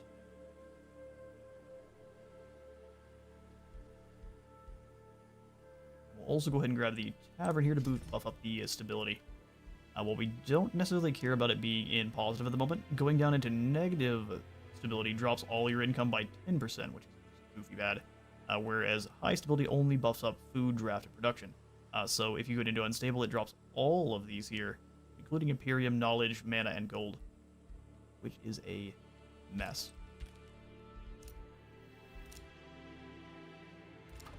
Everything all builds up like we expected. We'll go ahead and end the turn there. Got a slow and peaceful start.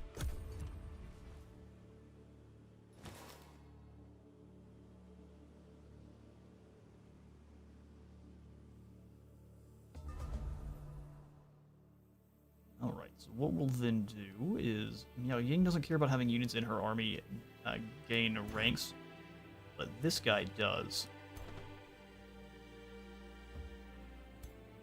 So what I'll do is I'll pull this polearm, pretty much everyone into this group, let him lead them, and Miao Ying can give them the old fisticuffs to the face. Just a bunch of stone spirits will auto-combat that one. Not much damage taken, so we'll go ahead and watch that replay just for the fun of it. I enjoyed the battles in this just about as much as in Total War, and the auto-resolve in this one allows you to at least come on in and see how it was fought, so you get the best of both worlds there. I'd like it to be an automatic option for when it's on their turn. It goes to 4 times playback speed, but that's alright. We get on in there with all of our polearm units, and Miao stays far to the south. Counter stance. Wow, the electric, that's insane. The evocation of electricity hit everyone there. Did she gain second? What are you doing? Gave them the second wind. Huh. Not sure exactly what the strategy is here with our hero. They seem to be kind of confused on how to use her.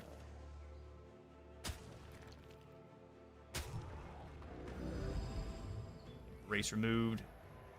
Didn't really need to move up too far, but especially if they had a 100% chance to hit. Beautiful animation there on that combat attack.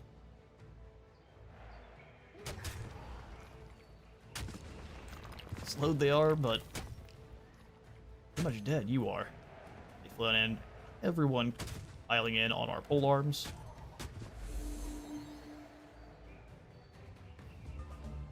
They get all the damage from electrified every time they hit us. They take some lightning damage as well.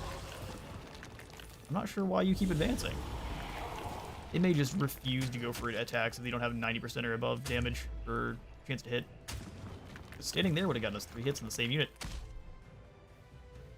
Got the stun off there. Why'd you run around?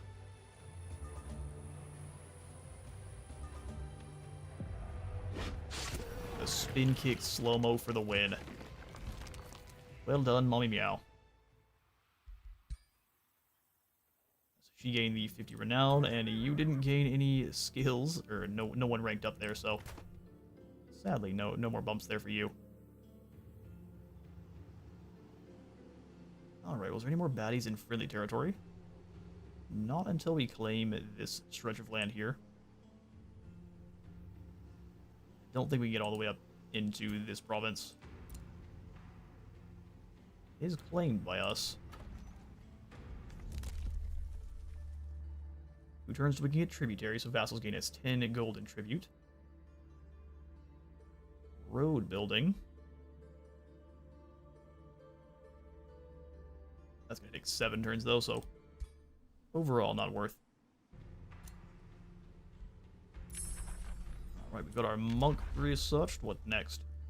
Plague of... or not plague... yes, Plague of Righteousness. Grants all of our non-cultural units nobility. Which we don't have any of these just yet. But it won't be a bad idea just to have this for when the time comes. Buffing up our scouts is not something I'm going to worry about for this campaign here. Alright, they're into vassalage. Glorious. We can tell them now to attack whichever we want. I'm thinking the best target for you is going to be this ritual circle up here.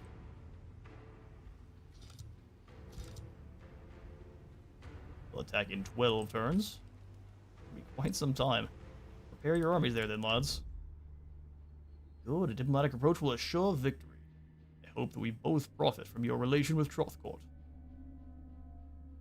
Here's the glowing... I would love to figure out how we get this glowing effect here. That's awesome. You can probably do so by looking at his race and figure out what they have.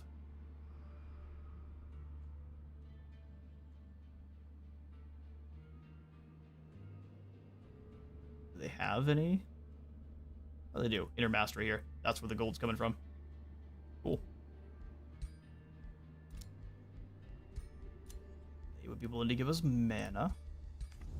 Nah, I don't need to do that. Thank you kindly, though. We've got the Astral Dew from our vassals. Let's move up. Clear out these guys next. Go for this Forsaken Cove as well before it starts spawning in goons.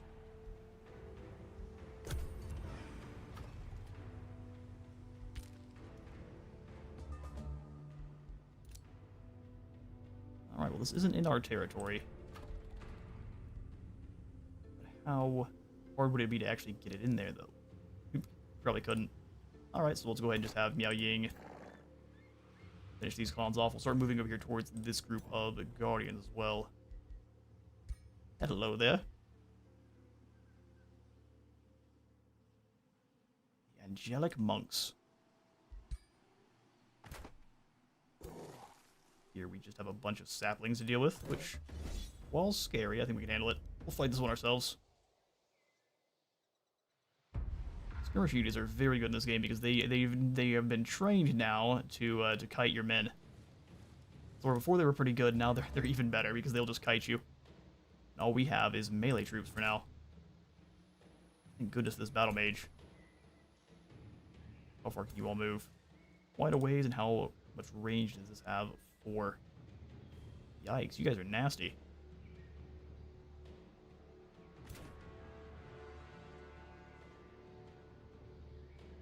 Move Miao Ying to here. Go ahead and give her the grace from this group. We'll lure them all in down through here. They can attack us from several spaces away, so they likely will from about here. 90% chance to hit in that area.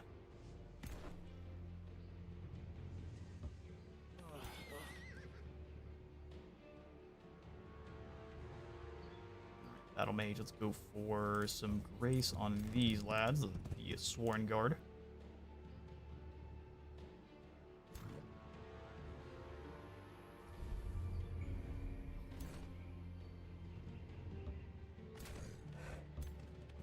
lads around as well.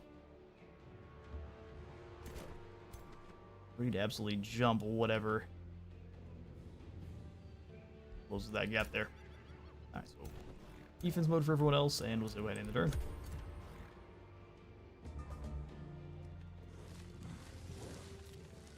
In the squidgy plants, boys move. Staying just far enough away that we can't get a good damage in. That's a pretty nasty charge strike, but we're taking damage from all of these units. Alright, so what we'll do...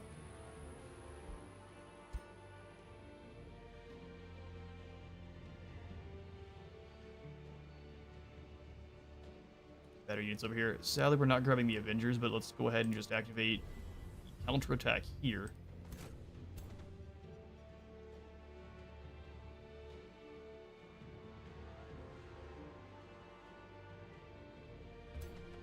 Step to this low foliage with the Seal Bearer, blast them with those Seal Bolts. They got one of those models. Charge strike in here with these lads. They grow to astronomical proportions. These things can move pretty far. The ones up top are going to get really good hits no matter what we try here. Oh, no, I lied. They can't actually fire through here. That's pretty great. Can't quite lightning evocation. Cheeky rats. Oh, here's what we can do, though. Step forward to 40% chance to hit no matter what.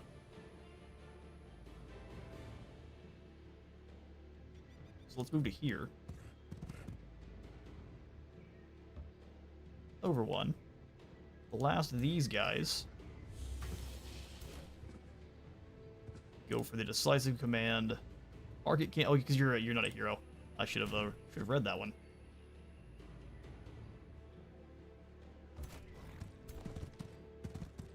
Here with you. Go for defensive strike. Got a good chunk of that unit there. Move Miao right next to. Give them the decisive command to refill those points.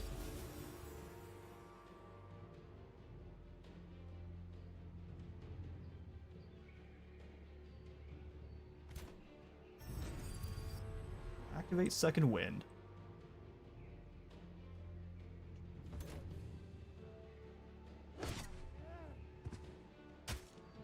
We actually still get the 2 hits, or no, not quite.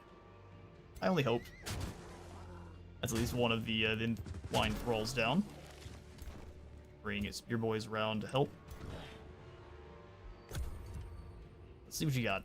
These two are gonna get good damage. Let's leave out for Miao. Big mistake. Double big mistake. See, they choose to run and they kite you every time now. Or before, they might choose to stay and try to fight you with their blades. It's no problem, it's just the way you gotta work with it now. Step forward, use those seal bolts to eliminate this unit.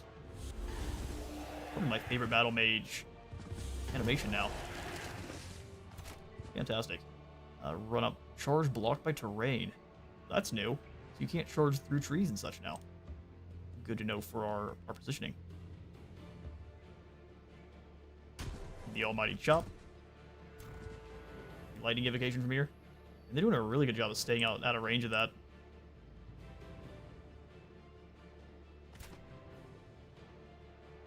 Well, let's see. You go for the flank. Devote Radiance does pretty chunky bit of damage, I don't mind. Blast him with the Hammer of Dawn.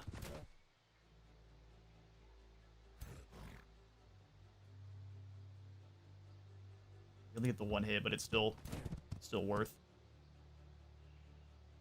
Moving here, we'll go ahead and weaken them with the Death Bolts. That way the retaliation on Miao Ying is quite weak. Spin kick. You boys can finish him off. Nice.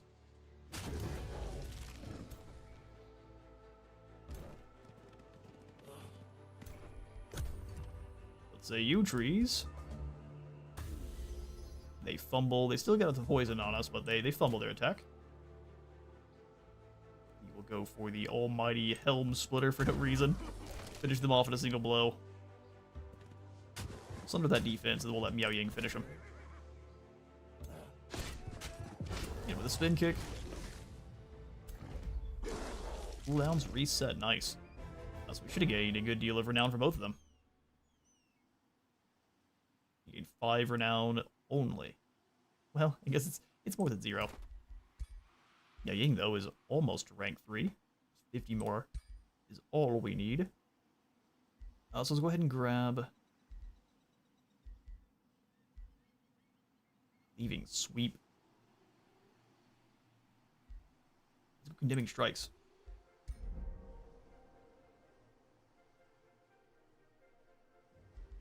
The baddest Fists of Fury the world ever saw. Alright, so over here we've got just a pickup on the ground. Get us some draft. We got Archon Blood being defended by these guys, which means it's going to have a pretty nasty combat effect. Which means I'm going to go ahead and turn around and just go after this group of Bandito archers instead. It requires a little bit of health there. Miao, you're going to stay in province for extra healing. And our battle mage. Let's go for the experienced leader here. That way all of our units are gaining some more experience every turn. We can also get his signature skills too. So since Miao Ying is initiative order, we're going to also make this one initiative order so we can condemn with 2 different units. There we are. Glorious.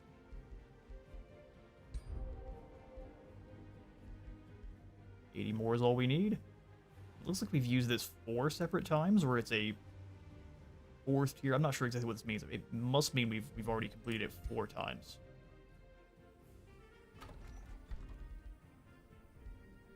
Love to rush you, but since it costs more than recruiting in the first place, I'd say no, not today. And we'll end the turn. Next turn, we'll go ahead and use our Imperium to upgrade this outpost into our secondary city.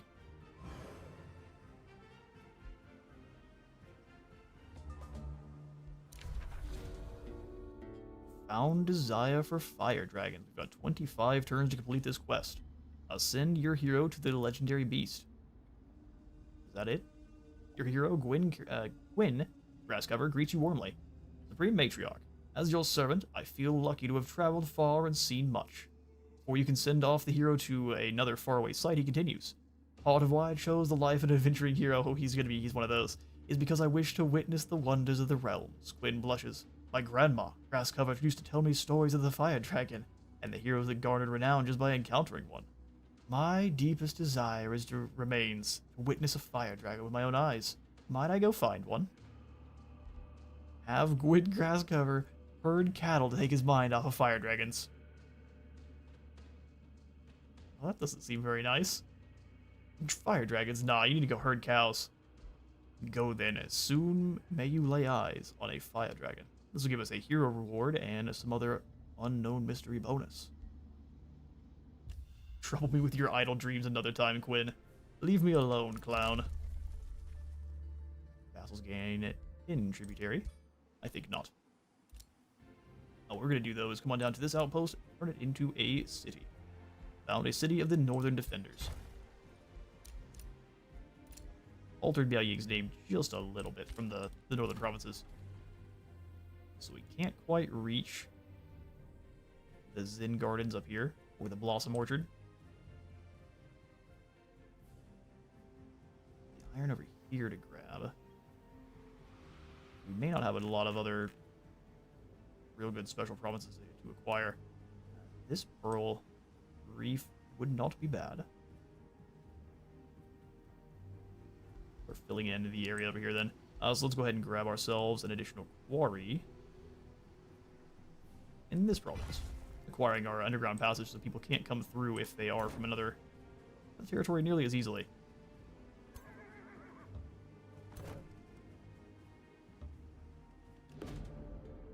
Armies merge. As your troops approach a band of mercenary guards, they raise the white flag. We were hired by a rich What voice are we gonna give to you guys? What are you? Blade Runner. He's the small rager. He's a small Alright, well we gotta go back to the Skaven voice then, don't we?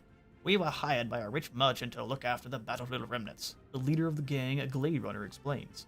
We expected to protect it from the roving scoundrels. Not a full-fledged assault. Please accept our surrender and let us go. So we shall. That's what you get for becoming mercenaries. We'll go ahead and take the good guy alignment so we can boost up our devotion.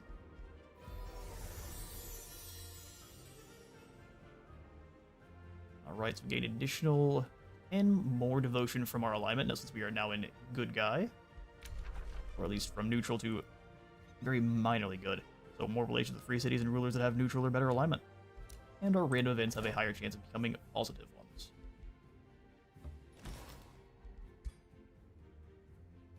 Alright, sweet. So now we can come up here and discover this fire dragon. Hopefully we don't have to fight it. We can just say, hello there, dragon. And we can move on and go about our day. There's our brand new support mage. Now it's time for us to grab, I'd say, a monk over an honor blade. But the honor blades can give healing to other units, so we'll grab one of them. Oh, really? Grumpy people. Luckily, the tavern's going in. We'll go ahead and boost this, so I can grab, also, I think the monastery now. This will buff up for all adjacent farms. We'll just throw that into this province. We can build up farms kind of all around it. This will give us 14 more stability and 16 more draft. 25% of which, as long as we're not building up a unit, will be converted into food for our production, or for our growth. Alright, Valkeeper and the Tavern have been produced. Outpost going into a city. We gotta figure out a name for our secondary city here, next to Nangao. Pomei is the capital I think is pretty close by, so we might just do Pomei. Let me get up a list of Cathayan capital cities.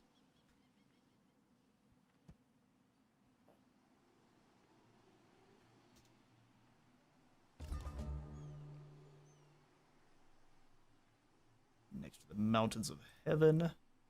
No, probably not that.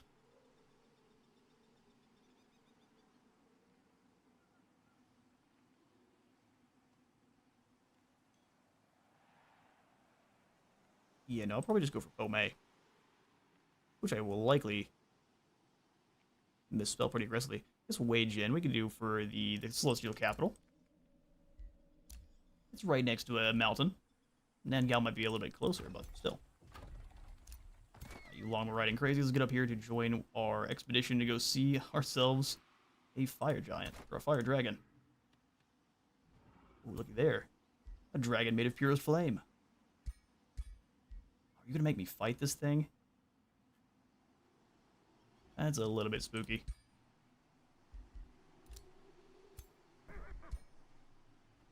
You should be able to join us in battle here next turn, just in case it is too spicy. Go ahead and grab one more Honor Blade. That way we have a decent front line. And then probably everything else we'll get is going to be those Battle Mages. Sweet business.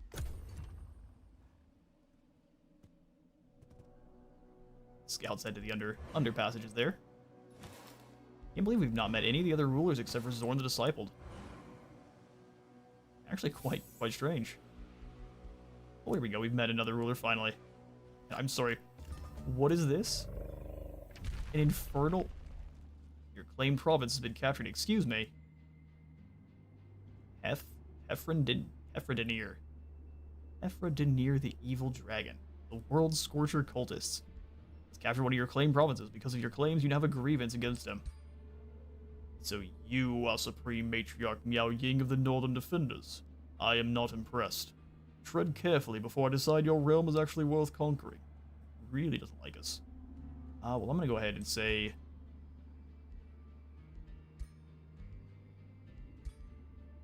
I warn you not to disturb me too much. Yeah, we're probably gonna be at war with this clown before too long here. He's got peace with both of us, but if we can get an allegiance up and running with Zorn... He wants 80 gold, I'm happy to pay that, actually. Then if the big dragon declares war on us, we at least have Zorn to join us. Got some allies in that fight. We've also met Oneron, who I thought he was actually already dead. Greetings, Supreme Matriarch Miao Ying. May wisdom guide your path in this realm. We have like 3 voices we switch between. He cautiously greets us with negative relations. Threat level uneasy, and then inherent dislike. He doesn't like us because we are a Materium affinity. That makes sense. Well, I'm going to go ahead and just say, I'm not worried about being friends with you or not. You're the Gloomwatch Sirens. I believe these guys do tend to be friendly. They kind of only care about, they're a pure sage. They care about, they like empires with a weaker military. Well then, we're probably going to be at war with Oneron here. But we're starting to meet people. Yukira is further down south than Attendant, which gives us a nice bit of buffer between us. It looks like the Eldritch Realms are bleeding through over here, which is always a bad time for everyone. Time to select ourselves a new tome. Where here in Tier 1? Alchemist Lab. Miao Ying doesn't like alchemy, unlike her brother. So I'm thinking we're probably going to go for one of these 2 Materium ones.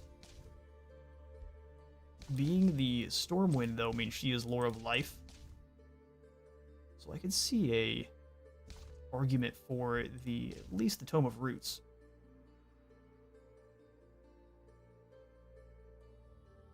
Food and mana for the armies in City's Domain, regenerate additional health.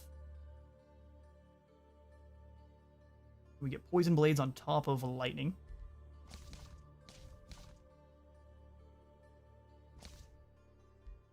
Or we come on in here and grab ourselves the Rune Carver's Camp. It's going to be either the Tome of Enchantment or the Tome of Roots. And since I'm going to go ahead and take a very quick break, run up and go to the restroom, grab myself a refill of coffee, I'll go ahead and let you all choose with a poll.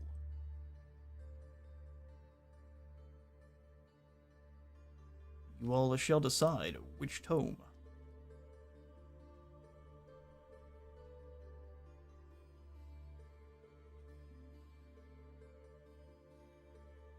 Enchantment or Roots.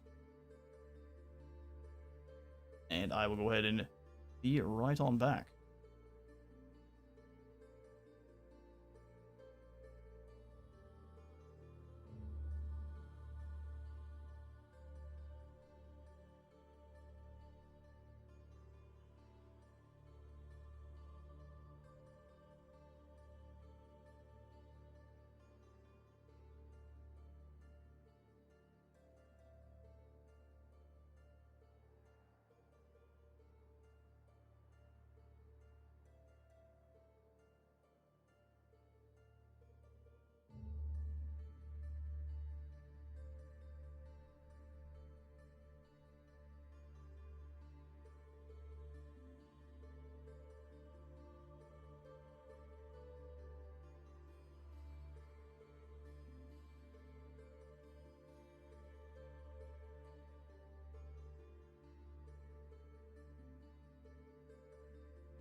Right, I return, and with 2 votes, which is more than enough for me, Tome of Enchantment wins. So we'll be able to start summoning on in copper golems. We'll have all sorts of unit enchantments to specialize our units and get them more in physical damage. And then we'll get that Rune Carver's Camp, so we'll have more draft and more mana per adjacent quarry, and it counts as a quarry as well. Enchantment is truly a union of the worldly and the arcane, as it requires both a steady smithing hand and magical prowess. Enhance weaponry, tools of labor, and even your people to see your empire rise above any other.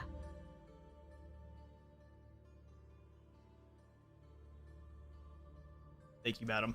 And that's what, I guess, Edward Portsmouth... Oh, hang on now. We've met him. He's a demon. Bad guy Gaston. As we go for Sundering Blades here, grants melee attacks of enchanted units 90% chance of inflicting a Sundered defense, which we can, I guess, apply on top of our whole army units that already can do so, as well as blowing up reinforced obstacles. We don't have that many physical ranged attacks. In fact, we don't have any at all, so let's go for these Sundered Blades. Righteousness is complete. Let's go ahead and select. Oh yeah, we have already selected on new research. Not gonna worry about going for the Pledge of Righteousness just yet. Go for a new trade deal with you guys. We'll just go for the production. Yes, indeed. Message received from our boy Zorn. We may not be so different after all. Love to hear it. Can't get any new packs or deals with you, though. You've got a reinforced plate, cloak of hexing, and a mantle of hexing as well. Lots of hexing going on your side of the field. Well, that's neat to know. Let's bring all of our armies up to get involved with... Pull Miao Ying out of the army so she's no longer causing them to not gain experience. Kind of funky here. Go ahead and have you join with Miao. Oh no. I think this is wrong. Okay, thankfully the Infernal Juggernaut cannot quite reach. This Magma Mammoth. Straight out of hell. This is not how you treat your elephants. Gotta catch them ablaze and send them into battle. Profound desire for fire dragons encounter. He's a wee dragon. Wynn cannot contain his excitement. There, a fire dragon it is. They really do exist. Mighty fire dragon wanders aimlessly near the Blossom Orchard, where Quinn continues to observe it. Some scrap hermits have a den nearby, but seem unbothered by the great beast, trespassing on their territory. He mumbles. So there really are fire dragons, and now I have seen one. He is too mesmerized by the sight of the great beast to notice the wind turning unexpectedly. It doesn't take long before the fire dragon catches Quinn's scent. He turns to face him and gets ready to charge. Initiate the battle. Take it down. I want its head on my wall. We get encouraged attackers. Troops learn from this mighty creature's attacks. Non-hero units engage the battle will gain enough experience to rank up. Alright then, that sounds awesome. We won't gain any extra buffs, but we will rank everyone up, gaining Quinn a bunch of renown. Let's do it. We'll go ahead and fight this one ourselves. Great big tier 5 beastie.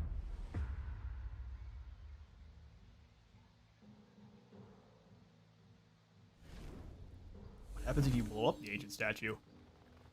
I thought you would want to. Alright, so Fire Dragon is... what kind? Normal mythic unit. He's got the tail swipe, so he's good for range and otherwise. Fire Breath is a 3-hex cone. Nasty.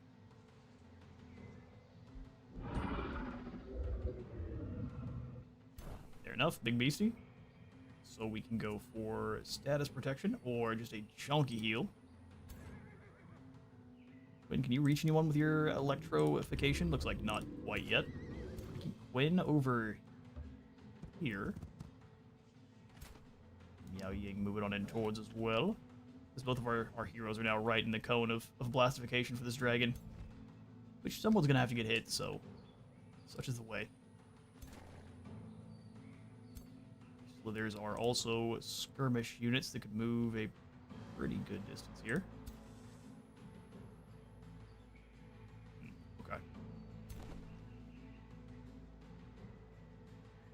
one of those where we're going to try to minimize how many units are hit at once by the cone. So let's go ahead and put you here, Honor Blade. Can you give yourself a touch of grace? You cannot. Not what I meant to do, but it'll end up working out.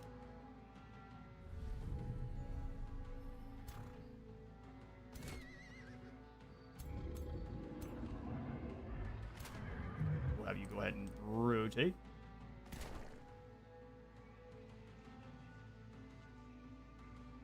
There's no real way to try to game the dragon, I don't think. Bring the Sworn Guard alongside. The dragon's just going to choose who it wants to delete. And that's going to be that. I'm going to leave our mage here. Our Oathsworn I'm going to advance alongside here. Pull this mage back just a little bit. Go for Grace on Miao. Come up and give the Grace touch to also the Avengers. And then I'm actually going to leave them here to go for that warding defense mode, so if they blast them, it's just going to take less damage overall. We'll go for command in next turn. We can really put the hurt on them. Load for everyone here. See what you got, Dragon. So let this go for the lucky strike. They managed to poison us. Goes for the normal old dragon strike. Well, let me be surprised. We do lose morale there for just being near the big beastie. I'm thinking Seal of Transference is absolutely the call here. Boink. Now we never miss attacks. Now Ying. Let's first go for the lightning evocation on Big Papa. And then restore all those action points here. Oh yes, I keep forgetting. You can't do it to heroes. Remember eventually. I'm gonna charge strike up and punch these guys directly in their face. Throw out of proportion, clobber them. Let's also go ahead and second wind here. We can move on up and give the Avengers decisive command, and we can annihilate this poor dragon. Not as powerful of a strike. I'm still going for it though. They grow. Everyone's got an Achilles. Run up and give them the old stab with the pole arms. Should have gone for them first, then we have more damage out of everyone else, but that's alright. We will defensive strike here. Heal up nicely, and then give them the old double flank kick. And then we can go for the counter strike for everyone surrounding the dragon.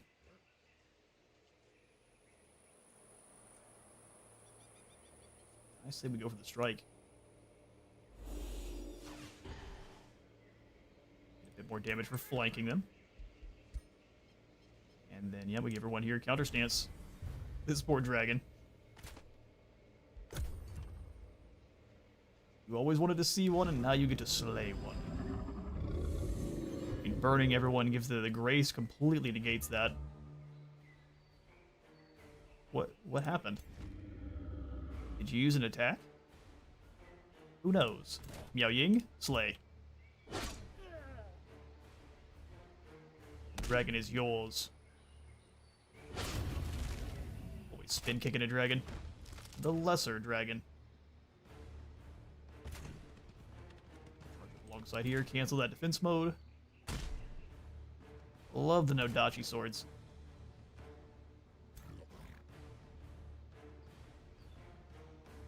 Step you here, I don't mind going for the 65% chance. Get him with those death bolts. Yeah. Yeah.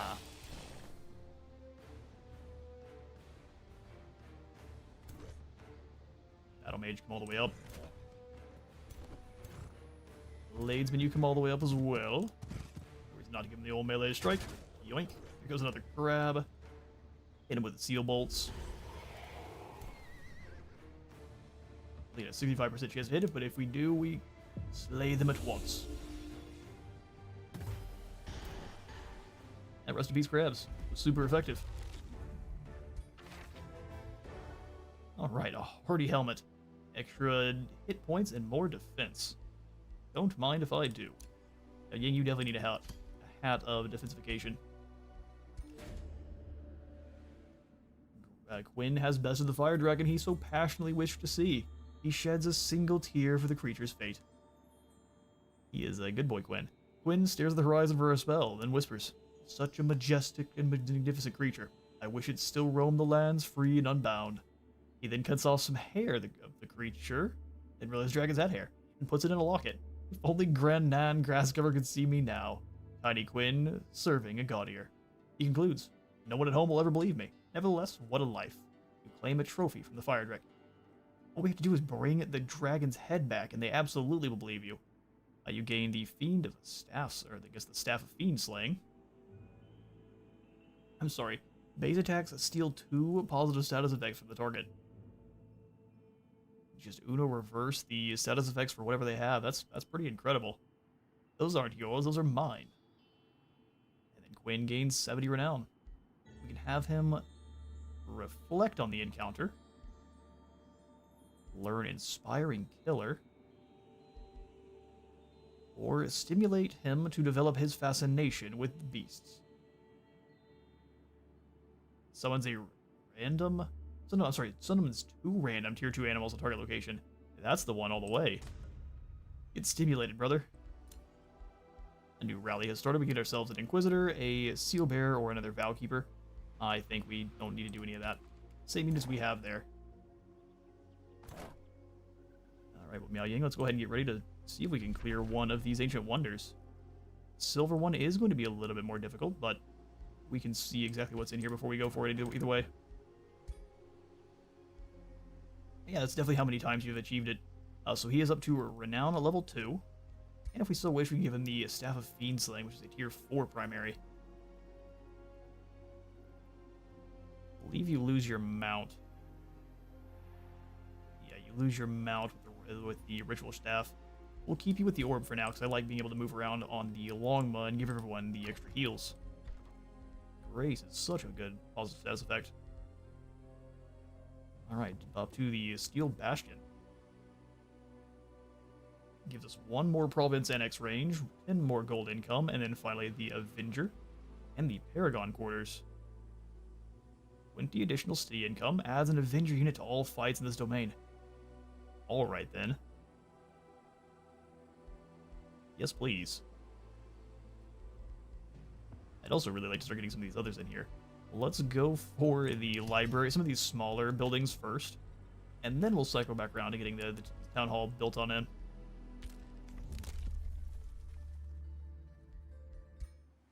Alright, 1 more turn before this outpost turns into a city. So whenever we actually are able to give you a town, you'll be able to give them more stability for all their research posts. Fantastic. Go ahead and have this Honor Blade join up with Quinn, and I guess we could either go after this army into the Ritual Circle, if our vassals aren't good at clearing it.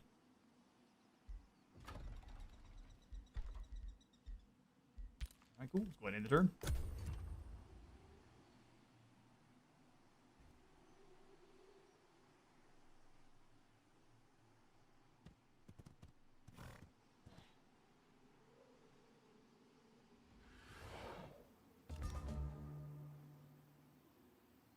Listen, Unholy Mammoth, I just said I was going to hang you on the wall. Don't run. Just because we came at you with some Teddy Roosevelt energy doesn't mean you need to run away. Go ahead and have you a lot post up together. Miao Ying can go ahead and stand nearby. A safe battle against the denizens of the wild. We'll go ahead and let the auto-resolve handle this one unless we take too much damage. Not bad, we can go ahead and watch the replay again. I'll just do it a little bit faster.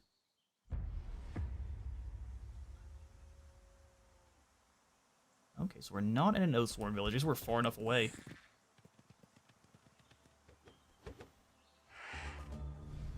Definitely one of the feudal towns, or maybe even a barbarian one. Bunch of grays in on out. I don't know if I would have gone for second win this early. Summoning in 2 animals instead of just 1 tier 3 is insanely good.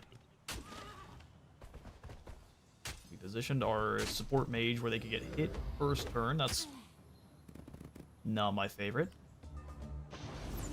And there's the evocation. Big Grow Boys took down a bare 1 strike. You should be proud. What? Why? You could have let Miao Ying take the damage and that'd have been no problem at all. Oh well. They strike them down. Our spider goes for a pretty nasty mobilization, and yeah, no, that's GG. Get clout, fools. With really bad playing. Oh, good, a horse. Yeah. We'll just send that horse probably over to you. So would you like to purchase a horse from us? I have an item for you. It is a horse. Let's go ahead and take your gold, thanks. Appreciate it. Another ruler started negotiating. Oh, wow, you're moving quick. Why are we so slow here with these guys? I couldn't tell you. I mean, we're quite a ways ahead of them. They're gaining in 8 turns as opposed to us, which is how many? Also 8 turns. Wow, they're right behind us. Grief. This is telling us how fast we are, but not the other faction. Okay, well, I'm not spending any Imperium to gain Silver Ridge faster. They will still be an ally all the same. But if they start to close the gap faster than we will, I don't mind spending a little bit of our Imperium. News proceed. What does a Rainbow Clover do? Well, that's the way. But 100 extra diplomatic relations with all of our free cities? Don't mind if I do. Yao Ying level up once more. We go ahead and give her the Shield of the Faithful. Foraging training. Experienced leader. Okay, so offensive or defensive formation, and then a Champion of War for more crit chance, or a Champion of Preservation, or Perseverance for more status resist. Let's ignore and go for Frenzy. Every time she lands an attack, she's going to be dealing 10% more damage, and that stacks up to 5 times.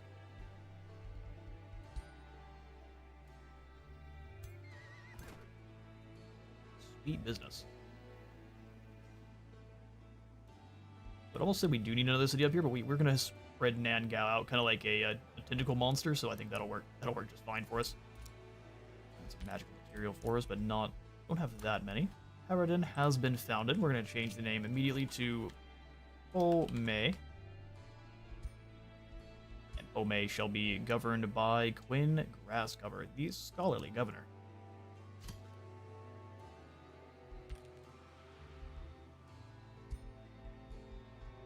Raise it. Back some population for some Imperium. If anything, I would love to grab the Master Masons here, so our city structures are cheaper.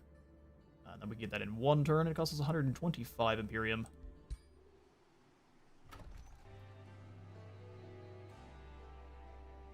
That means we can't spend any here.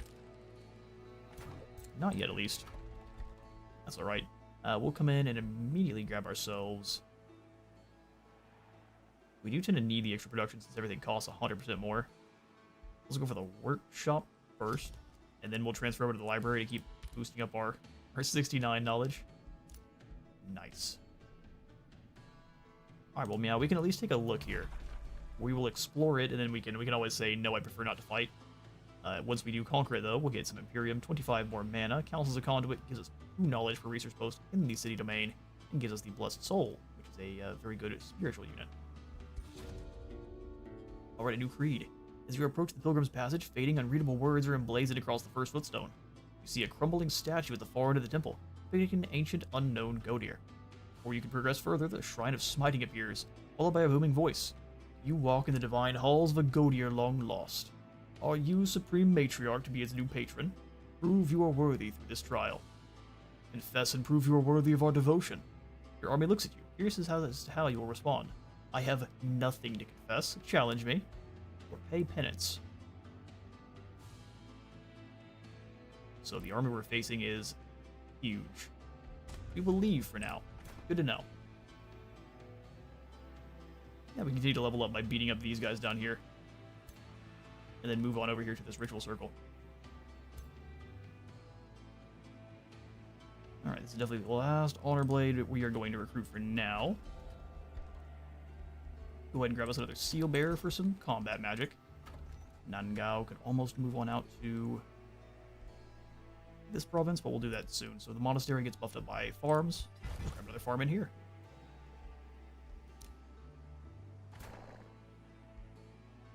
Sweet business. Yeah, we'll allow them to just go ahead and produce rations. I don't think we need to recruit any more units through this side, but one more Sworn Guard would not say no to. So we'll do that for now. One more Sworn Guard. And then we will just go ahead and get the Pledge of Righteousness ready. We don't have any non-cultural units at the moment. But we soon could, and I prefer them just be ready to be righteous as soon as they're in our armies.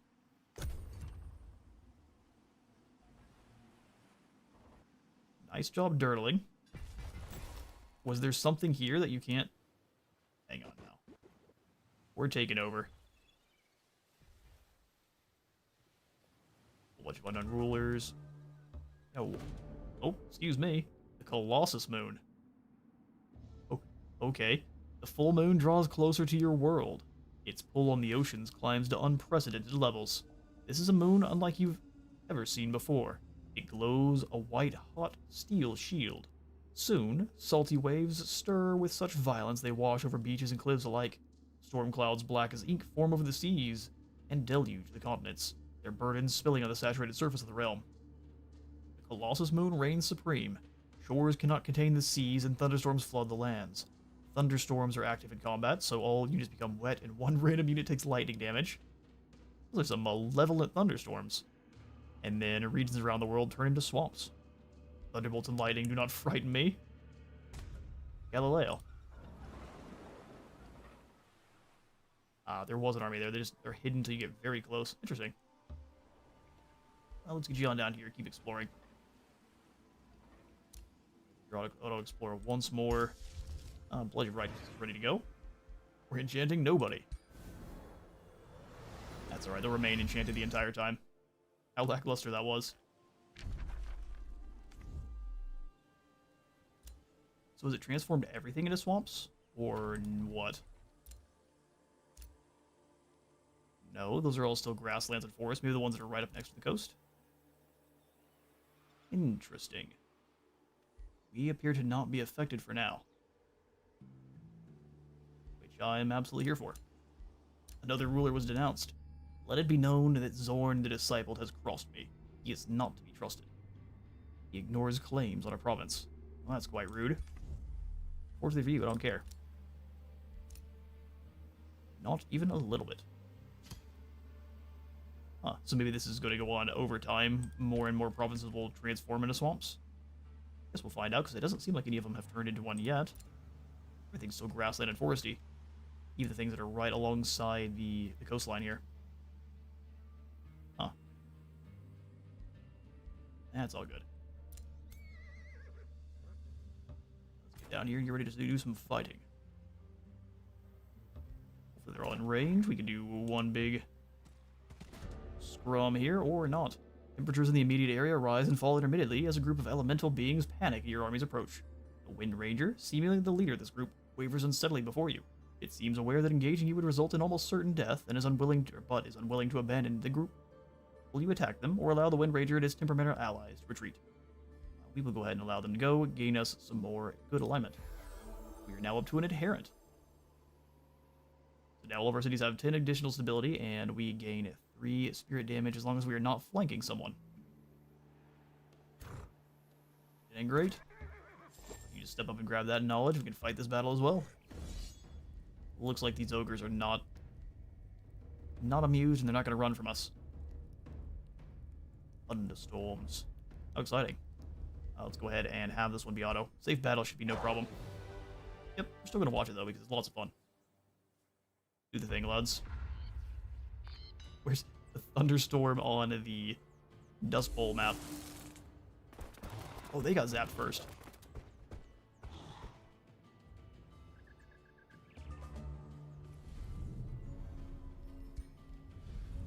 We're doubling up on the grace on our Avengers. We got a mammoth summon. We're tripling up on the grace on Miao Ying. Making sure if you hit her, it's going to take... She's going to heal it, no problem. Goes to the cancel retaliation on our mammoth, or our elephant. Already pinned in a corner, having a bad day here. Quit bullying our elephant. Eesh, that was a strong electrified. For a strong lightning evocation. Mammoth strikes. You get stunned and ghost fire, but that's just fine. Over on this side, there's nothing useful happening. They're just buffing each other over and over and over again. But over here, the real warriors actually do their stuff.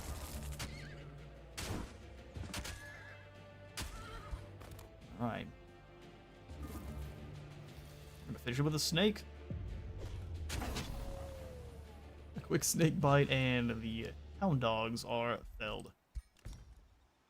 Alright, Quinn gained 5 more renown. We're getting up there in rank quite heavily, aren't we? So what are these guys going to get for their rank bonus? Champion Metal Brawler for more hit points and defense, and then Legend makes them just stronger as well. 40% more damage on retaliation attacks is nasty.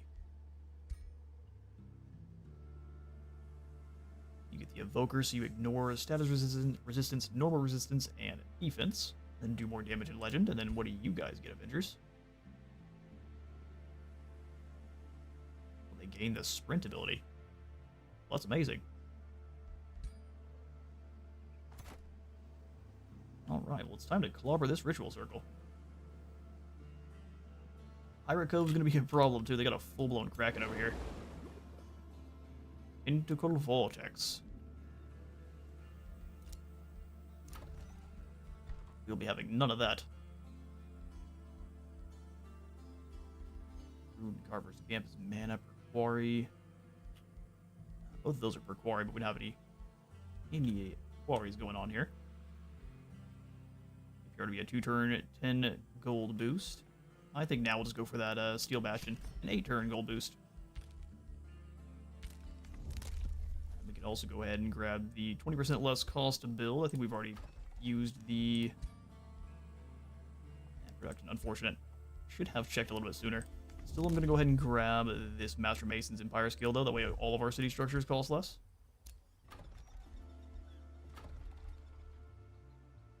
And then we can attract some population here in Pomei. Giving them this Blossom Ultra. Hope to come down and clear it out, but for now, we'll make sure we at least secure it for our kingdom. Devotion changed. Good to know. And also has leveled up, so we can go ahead and give him the Condemning Strikes for Zeal. Costs less. Resistances, Channel Power. Magic attacks gain 50% more damage. Pretty great. I'm gonna go ahead and grab Condemning Strikes, though, so we deal more damage and have a chance of condemning anyone hit. Allowing us to deal more damage for everyone.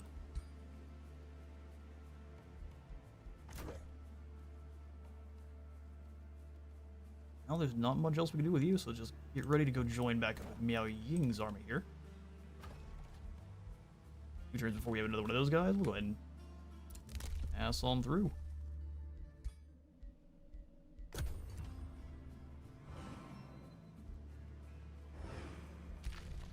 And also, let's go ahead and take a look and see what this dragon's been up to. Realize that not keeping an item's probably a very bad call. You're down here in Hartheim. Well, that's at least one of your cities. Starting in the Underways is, I'd say, always worse than not. This one's pretty expansive. It allows you to bypass the oceans naturally. Marine recruitment here is going to cost 66 gold, I think not. I will hurry this structure, though. 15 more production from the stonemason. Let's once again go for the library instead of the training hall. A rivalry was declared. Oh no. Think of this as an official announcement that a high world shaper Tefrendir is to consider you an enemy. Fair enough. His throne city is not discovered, and he's just the world scorcher cultists. Grumpy bunch of lizard men that are also part rock. Prolific swarmers, so cities require less food for population. You have lots of tier 1 units and lots of enchanted units too.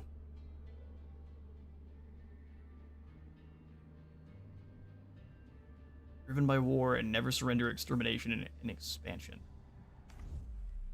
Good to keep in mind. We definitely need to build up and get ready for them to come through the underways here somewhere. Getting scaffold under our control is probably a good idea just to give us an extra buffer.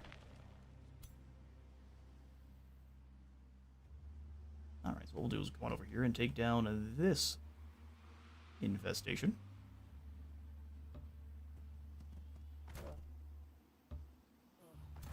The Graceful Judge join up here.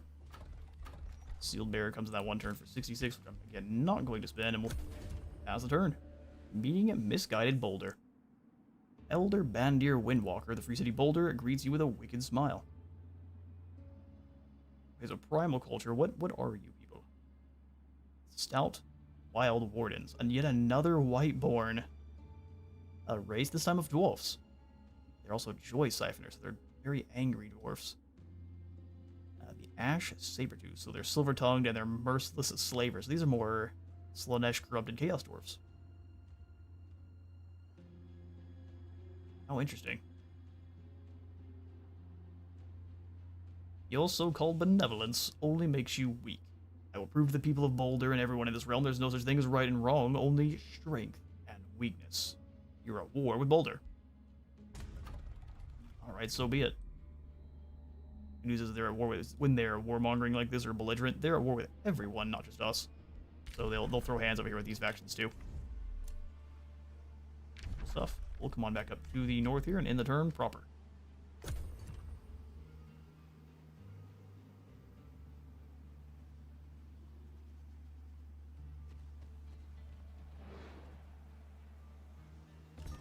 Ah, Mammoth, I see you would like to fight.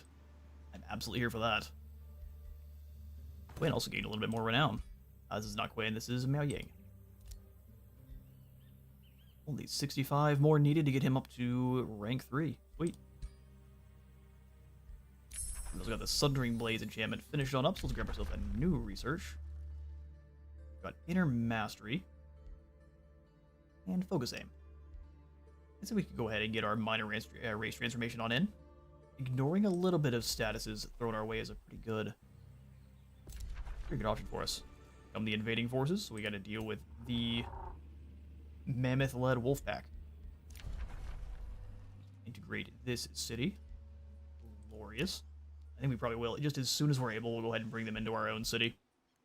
It costs us 300 Imperium. I don't mind waiting. And so that means I don't necessarily care about having the Whispering Stone here further, so we're just going to go ahead and integrate them.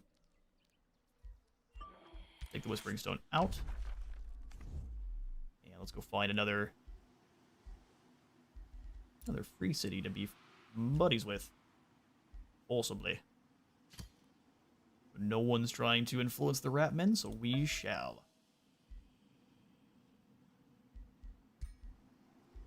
Use them as a expendable battle force against the Chaos Dragon down there. Alright, let's go ahead and let Miao Ying start the fight. A safe battle. We still have the Thunderstorms. Go ahead and auto-resolve this one as well. Not bad, I won't watch this one because we've seen quite a few of those. Miao will come on out alongside. We'll just need to advance here.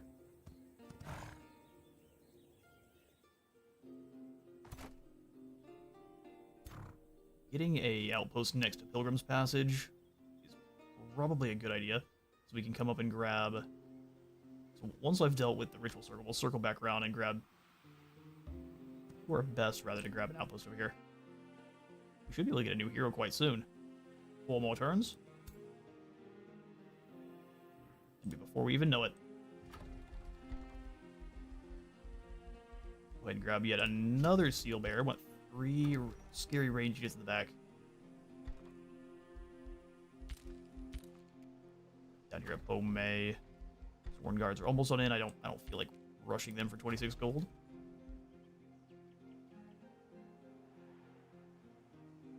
Forcibly increasing our population here, though, I am keen to do.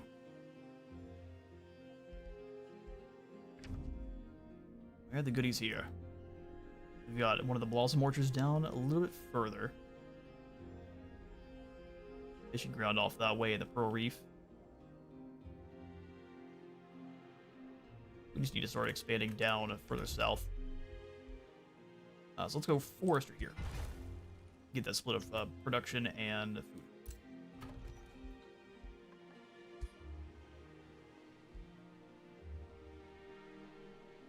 Alright, sweet. Evil presence lingers in these lands. You don't say.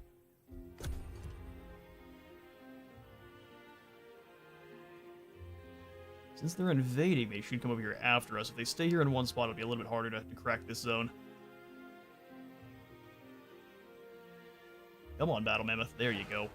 Separate from your nightmarish horde. Well, they come over to face us. Let us fight this battle. We haven't done so in a little bit. I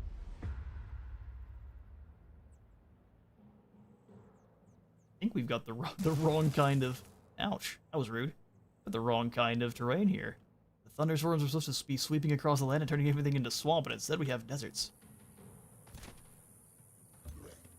One for you and you.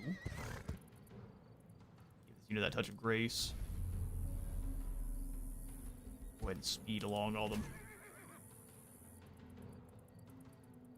Animations here, so you can move into these cactuses. Step behind.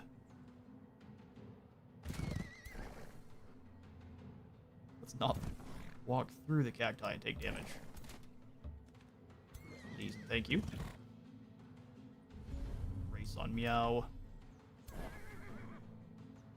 Race on these guys just in case.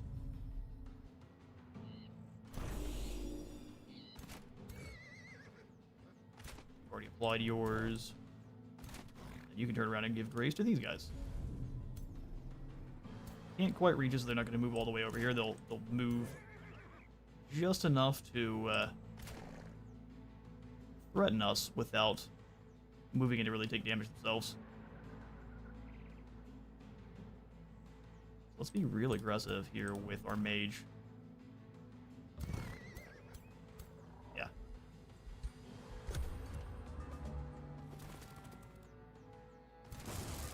That lightning hits us again. Guess we can't get lucky every single battle. Evocation to just absolutely annihilate everything up front here. Everyone gets electrified. Go ahead and give grace. This unit is likely about to get smacked around just a little bit.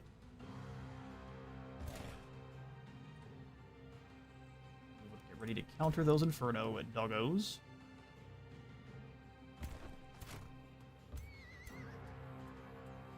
Miao Ying, we could get up here and get into melee strike you, but I prefer not to. Let's stay back, and we'll draw them all in together.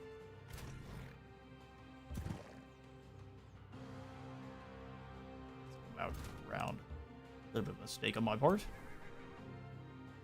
Go super heal here. I think is actually a pretty good idea. Battle Mage, I'm going to move up. That way when anyone comes into position, we can just hit them with the good old Transference Seal.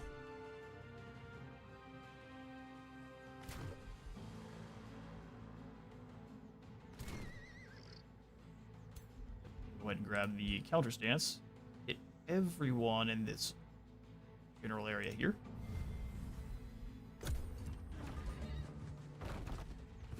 Down with the bloody big head. Alright, they charge through there. Which is not great for them, because Miao Ying's just going to punch this elephant out of existence. Goes for the strike. Grace removed. One good punch finishes off 3 of them.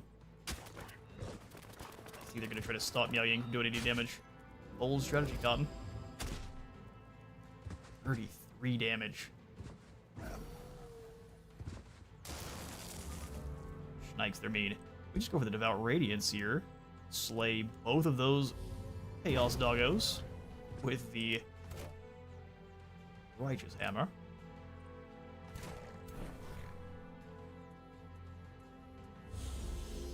Weaken the old Infernal Monster a little bit. Helm Splitter nearly takes them out in one go. Can we do anything else to further weaken them? Do that flank strike. That definitely works. Sorry, doggos. That Helm Splitter in there. Chaklaika. 59 damage. That is devastating. What's causing issues here? Long range, obscured by obstacle. If we step forward, 100% chance to hit. Zap zap. Then Miao Ying. Give him the old triple kick. Spin kicks an elephant through the wall. Awesome. I'm glad they came over to us in the intern, which makes it easier for us to heal and come over here after them.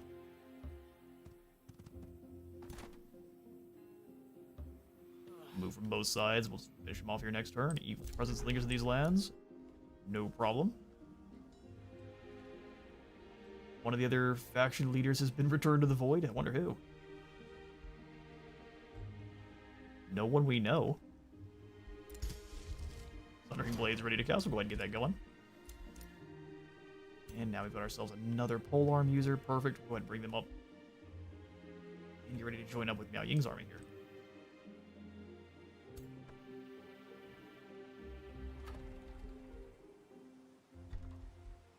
Way too expensive to try to rush anything there.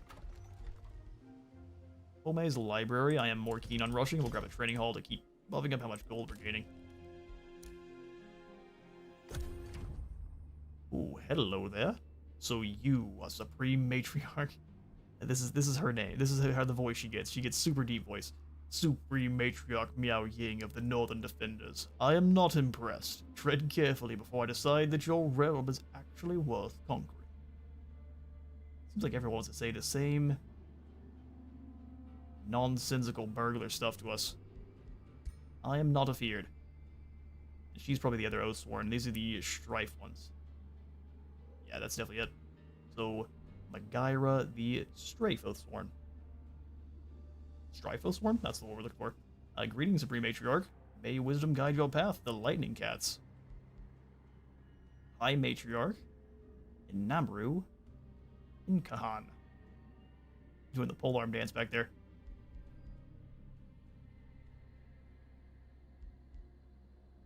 We see more about what's going on with your faction, the Arcane Tigrans. They are devious watchers and mana channelers. We could probably be friends with them. We're not to send them any gold, though.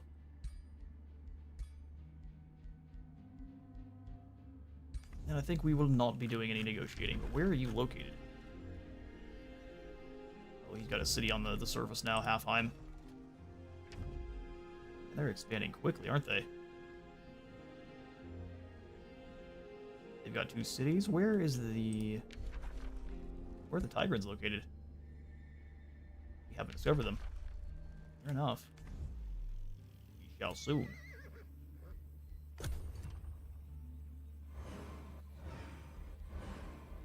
Oh, another rivalry was declared on us.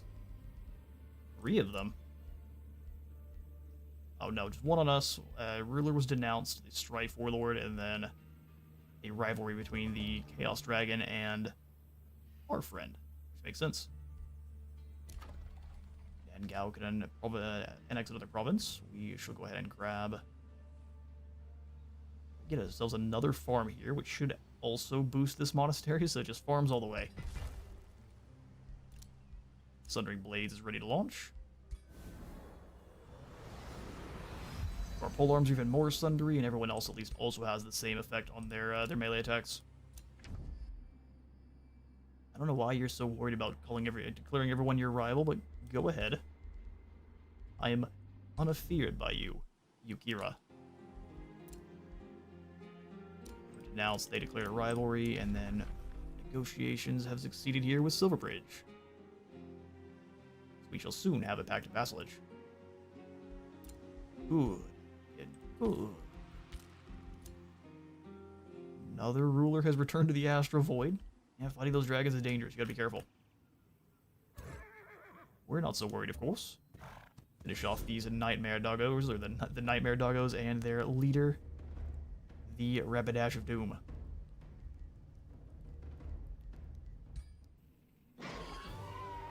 Not bad. We'll watch this replay too. Allow me to snag another quick refill of coffee. Whoa, this place is very occult. I'm here for it. Look at this. This is akin to a Diablo map. Rest in peace, Diablo.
Alright, so our Avengers are all up here in the middle of the fray. I returned just in time, too. We got some battle porcupines and some arctic bears. A little bit of chain lightning ripping on through. We have this transfer to them. They're getting chopped in half by the helm splitter. Yao Ying for the, no, she fills the movement here. We go to kick these poor unfortunate doggos in the back.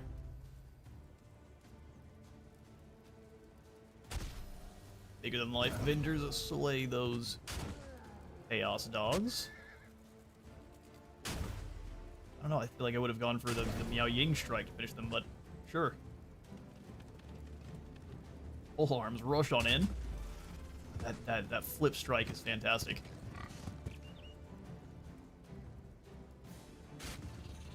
Those deadly porcupine quills.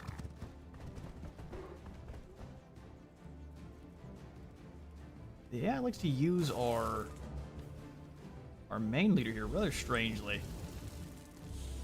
Only 1 damage. Weakness incarnate. Give them the old chop down. And same thing with our honor blades. All that extra thunder defense put in some work.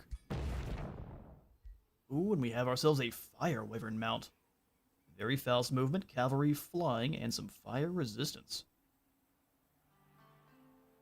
I think this is a new mount type. Miao Ying can't have it, but we can go ahead and put Quinn instead of on a graceful judge. He can be on a fire wyvern. Nah, that doesn't make sense at all. Looks amazing though. Awesome. That's how you do a reskin. I'll just put you back on your graceful judge. And then we'll take a look at your skills.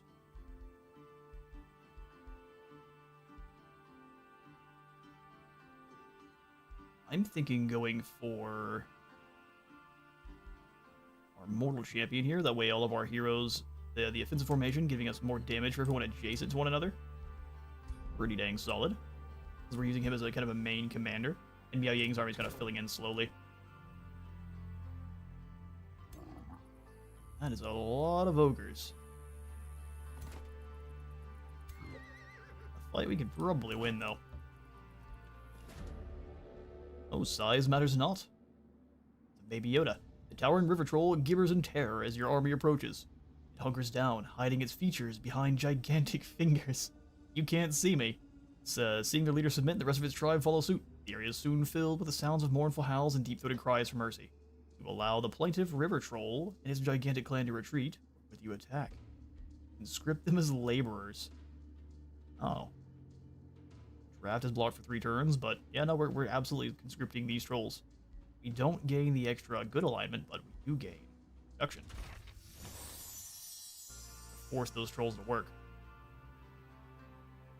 Crippling Orb is going to have a chance of immobilizing people. Jeez, that's strong. I love the item rework they've done here. Alright, well that's that infestation done and dealt with. Got an Enchanted Den back here, which thankfully should be pretty easy for us to complete. So instead of sending Miao that way, I'm going to go ahead and bring this army. We heal in... Really, we don't heal in friendly territory at all. That's something to learn. Bring Miao up. Let this army swing up and around 2. Everyone's getting some pretty good level. Champion almost up to legendary tier once we get everyone to legend, which is going to take us a fair bit. But once we do, he will complete his major ambition, and then we'll gain a heap more experience for everyone in this army. So basically we'll be cycling units through Wynn's army as fast as we can, because 50% extra 50% extra experience gain is a ton. Now Ying has also leveled up, lovely. For Keen Edge for more critical chance, or Sundering Strikes has a chance of giving it Sundering Defense.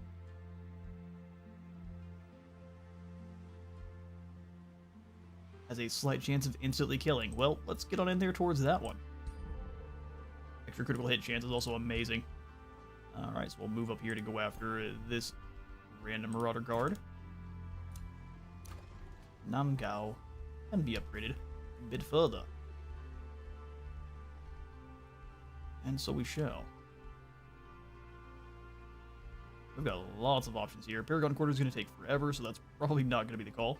Let's go ahead and quickly snag the storehouse. I'll probably rush it here next turn, depending on how much gold it's going to cost us. Here in Palme, I will build a whole heap of nothing. Let's let that start upgrading the old-fashioned way.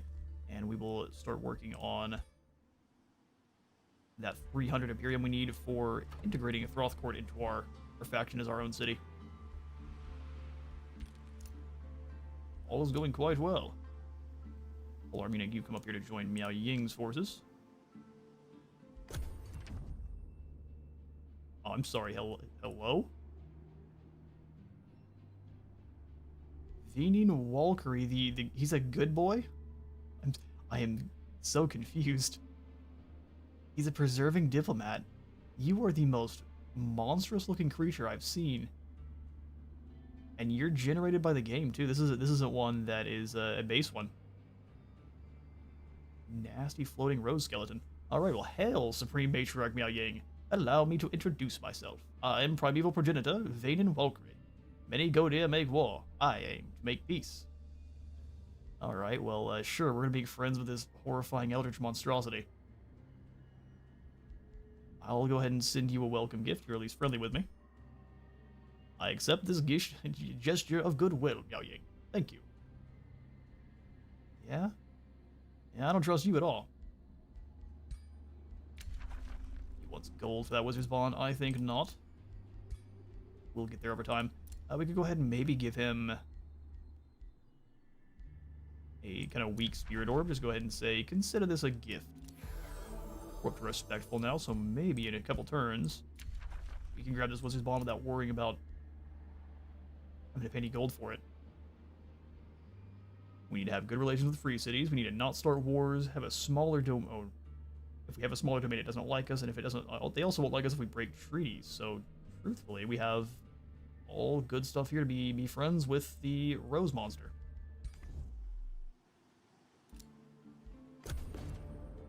Oh, hello there, Tigrans.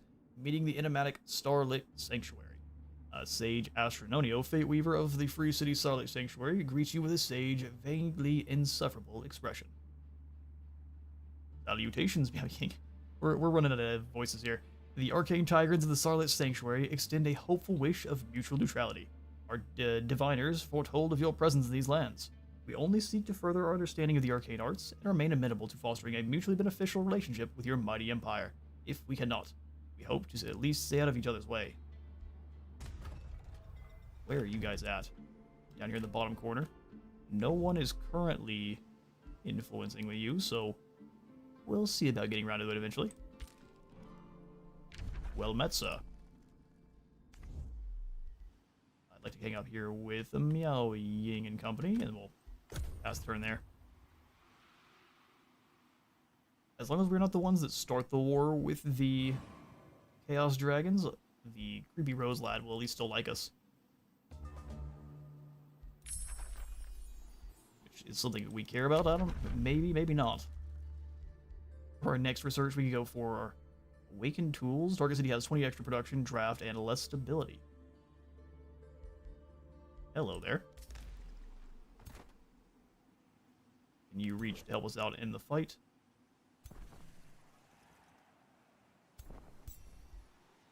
Show us? There we go. Not quite, it looks like. Almost, but not quite. She can still probably win. Got a healer and a blade. Now we're gonna wait. There's no reason to be foolish. It went from declaring a rivalry to a friendship, which means this Siron lad shouldn't be evil for too long here. We got ourselves a new skill.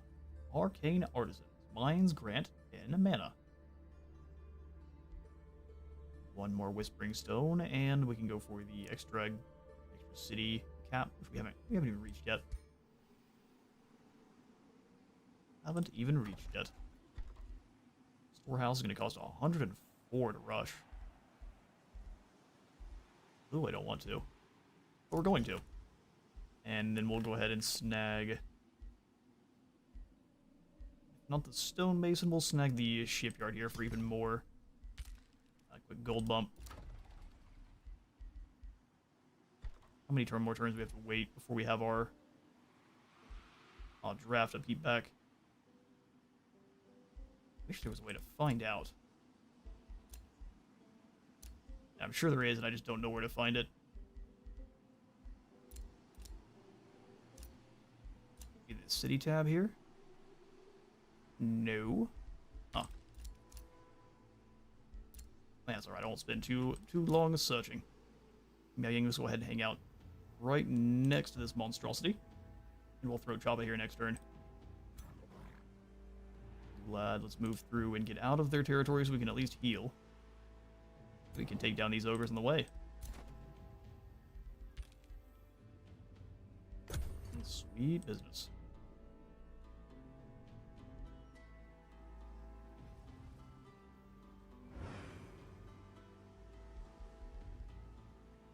Ruler has returned to Axtus. So it was the dragon that died. Can't believe that. The dragon's usually extremely tough. Oh, we got a no hero offering to join us. Still like to make sure it's one from our own empire. Let's see if we have any better ones here. We got Wado the Warrior, a specialist governor. Each special province improvement costs less gold and production to build. Grant city stability at level 2. Level 3, they give us knowledge. Level 4, they will grant us gold and extra mana.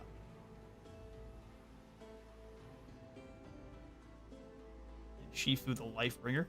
Let's go ahead and grab... I think the Industrious Governor. Extra quarries. Oh. I mean, we can really get a lot of extra gold from all of our structures just due to being the artisans. But quarries are not something I'm really building that much, so we're going to go ahead and grab Wado the Warrior. Get another lad with the Punchy Fist. He's a knight. Prepared charge and initiative of Materium already. You know what? Now let's go ahead and grab you. We don't have a ritualist just yet. We have ourselves actually a pretty good staff here. This one looks incredible. We also need someone to go out and start fighting all of the infestations out on the open seas anyway, so clear a water infestation gives you 100 renown and ambusher. While army leader units in the army have universal camouflage. Cannot be seen on the world map. That's pretty dang awesome. You can also conjure wild growth. Creates obscuring flora in a 1 hex radius. Interesting. Initiative order as well. Okay, cool. We'll go ahead and recruit you on in. Welcome. You also have a baller mask. Unfortunately, you were coming with a tail. How sad. We'll give you the Staff of Fiend Slaying. A little bit of an upgrade on what you have there. Even longer, which means you know it's even better. Do we have any other items to give you for now? But what we'll do is have you kind of get ready to go after this infestation up here. Oh, we take it back. Home has some problems we can use some help with. Letting us know we have access to the Right of Allegiance. Instantly gain 20 allegiance points with all free cities or career soldiers. Shock, shield, and polearm units gain experience 30% faster. That's a really fantastic one to put in alongside our other general there that's trying to gain his what are these things called again? Ambition? His ambitions. Still saving though. I would like to integrate that free city.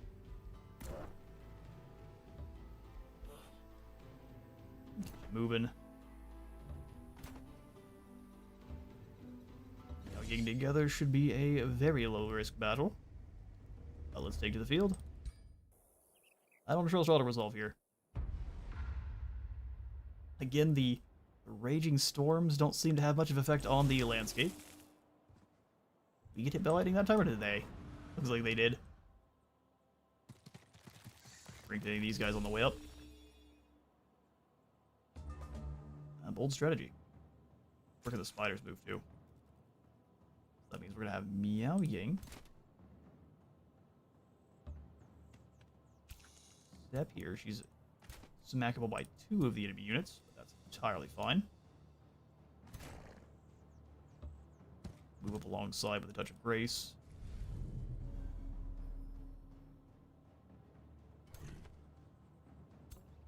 Slithers will be able to go for that skirmish shot on our seal bearers, but I don't think it's going to matter that much. Alright, perfect. Let's go ahead and touch of grace. Miao Ying once more.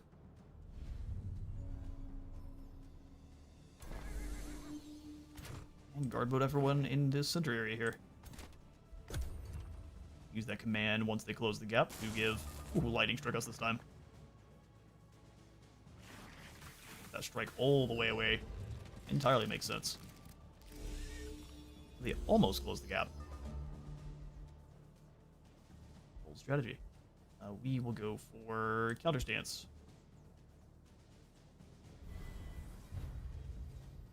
Take all of our units. We will then go for... Well, before we activate Second Wind, let's do...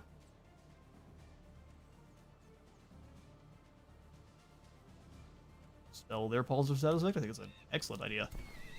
Purging Blast you. They're in guard mode. We can go for Transference Seal all the way back here. That's perfect. So that's the unit we're going to go ahead and give the command to. Decisive command. Oh, I thought they had a 100% chance to hit. I guess I was wrong. You learn the hard way. Couldn't blast these clowns, though. Exterminate us some vampire spiders. Step into the zone of control here, and... all 3 hits with Miao. We might be able just to finish off both of them. Almost.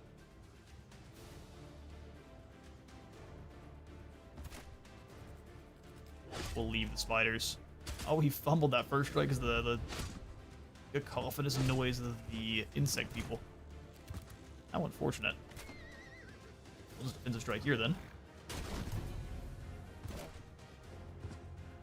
spider can try to leave. Miao will punch him in the face, and that should kill them. Hopefully. Lightning strike of the slithers, that's perfect. Weaken their skirmishers. Get a little bit of a poison graze. Flanking poison. And the spiders just give up? Huh. New strategy.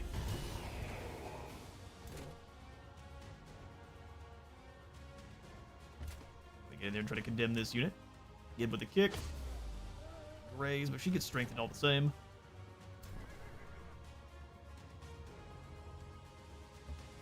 Oh, I just blocked these guys in. Oh, they gotta move through and bleed. Oh no. Look what we have done. We'll just go ahead and do the Vow of Purification here. Spell their negative status effects. Glorious. All the good things we do. Cut down a few more of these necromancers or war shamans, whatever they might be. And we'll pass the turn. I'll heal these guys with the mantra of purification too.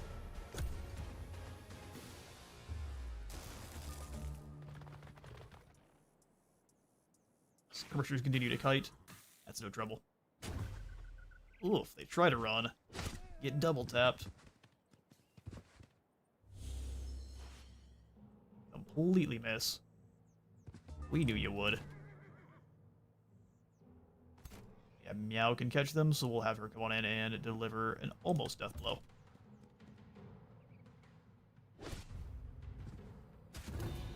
Almost got him. Oh, no, they did go down. Sweet. That critical hit came in clutch. Cavalry rides in, leaving head from body. You guys have the victory.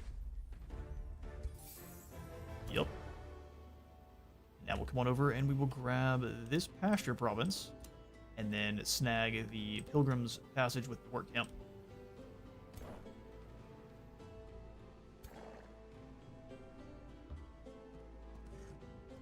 We also might do the same over here where we go for an outpost here, just grab the Enchanted Den from them. Oh, you can't put an outpost in right next to, so we won't have the chance. As rude as that would be. Go ahead and hold off. I do need my gold. We will keep going with this stream until around 6 p.m. Central Standard. So we got about 25 more minutes in it. Hope you've all enjoyed. I've been had a good deal of fun here with the Oathsworn faction. But there's 3 different subcultures, so I'll be definitely building up different. Definitely did a couple different Oathsworn factions for sure. Safe battle with the lightning still. We'll auto combat that one. A little bit of damage here on these honor blades, but I'm sure that would have absolutely been the case with the charge they can do. It's gonna take a few turns to heal. Let's at least go ahead and take a look at what's going on in this Enchanted Den. I could have sworn you had a skill or a level up. That's fine. Take a look here. It's a bronze and ancient wonder. Counts as a quarry. 2 mana per quarry in the city domain, and it gives us the Storm Scale Serpent, Plague Serpent in our Rally of Lieges. So a couple of snaky boys. It is a Cage of Carnage. As Quinn approaches the cave, he smells fresh blood, but finds no sign of life. Having entered the cave, Quinn and his companions find the remains of a brutal fight. The carcass of an adult Thunderbird lies alongside her offspring. 2 of them appears to have been ambushed in what was supposed to be a safe haven. On closer inspection, it looks though the animals were viciously attacked by a wild inferno hound. Quinn freezes when an ear-piercing shriek resounds through the cave, and the same bloodthirsty inferno hound emerges from the dark, its rabid eyes fixed on Quinn. Foraging predators will be active.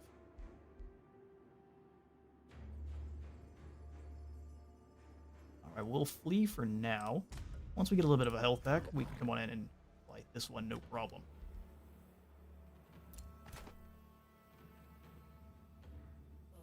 Alright, Miao, get on down there. We definitely need to go after this Forsaken Cove as soon as we can, because we'll have these guard coming after us for too long here. Another rivalry was declared on us, and you have claimed a hidden fountain.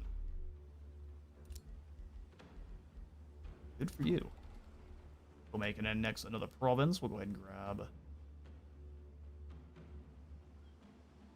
Can't quite reach down.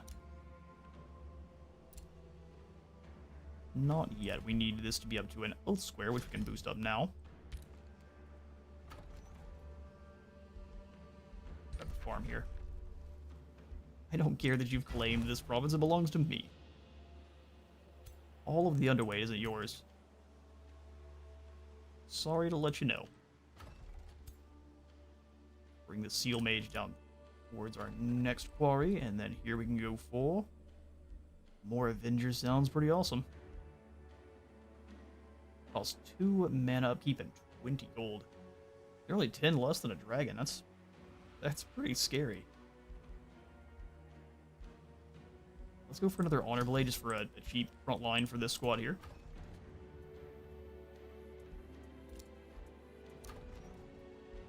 And then maybe we could also grab another Honor Blade with. They could whirl together with this Seal Blaster and our Support Mage.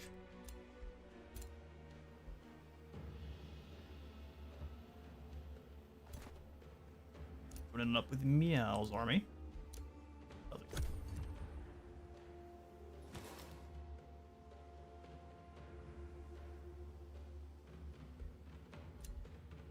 Trade proposal.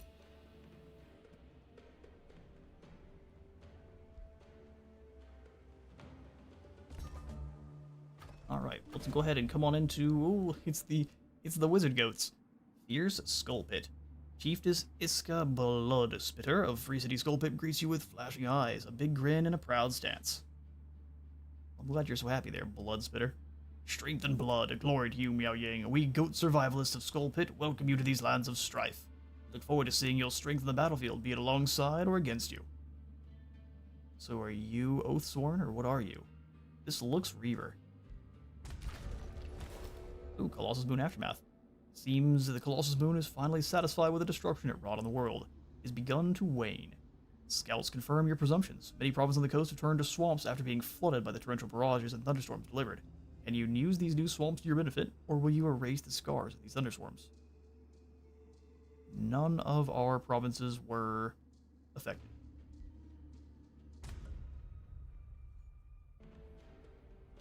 Okay, so they're down here. The goat survivalists are the anointed people.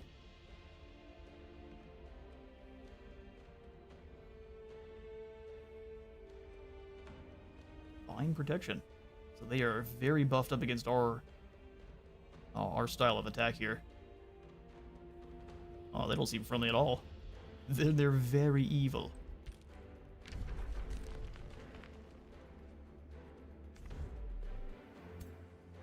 Yes, may we work together through strife. Maybe not there, sir. All right, army coming together pretty well here. Let's go ahead and grab one Avenger. That's pretty much all our gold. In a mastery ready to cast. Go ahead and get that one going.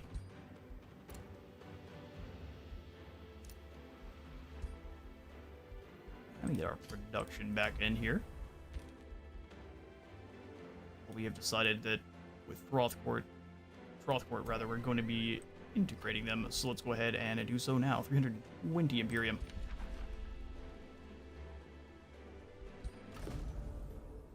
Throthcourt joins your empire. The Northern Defenders of Throthcourt have to accept you as their supreme matriarch and welcome a new age into your government. From this day onward, you will direct Throthcourt's development. The Northern Defenders merely produce whatever you request and settle on the provinces you prefer. You may assign one of your heroes as his governor and change the effectiveness of your resource production. Lastly, the city depends on you to defend the bountiful Throthcourt when pillagers appear.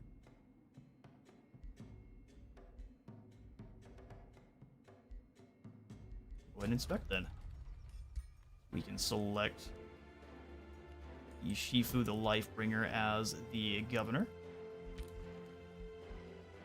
It's a pretty fantastically set up city already. We've got ourselves one knowledge producer, 2 quarries, 1 forester, 1 farm, and a gold mine. As for the structures itself, it's a tier 2 city. Pretty much all of the tier 1 buildings already in there. Quite nice. Circle of Zealotry as well. Okay, well, I guess we'll just allow the city to produce merchandise and rations there for the turn.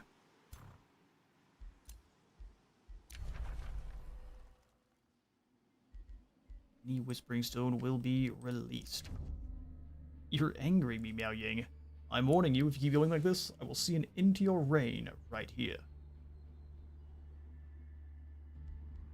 Alright, petty lesser dragon. Miao Ying ignored claims on provinces and is a threat to me. Everyone's a threat to you.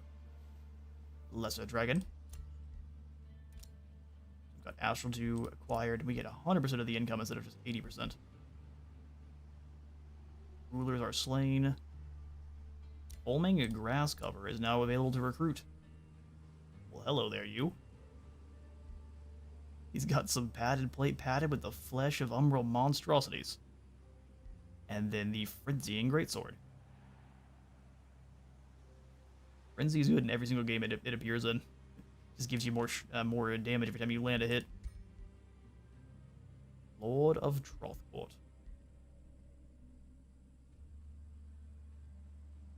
Does this give him more bonuses for that? Or... Nobody is free. So once we have the cap increase, we'll go ahead and get Foaming as a free hero. That's pretty incredible.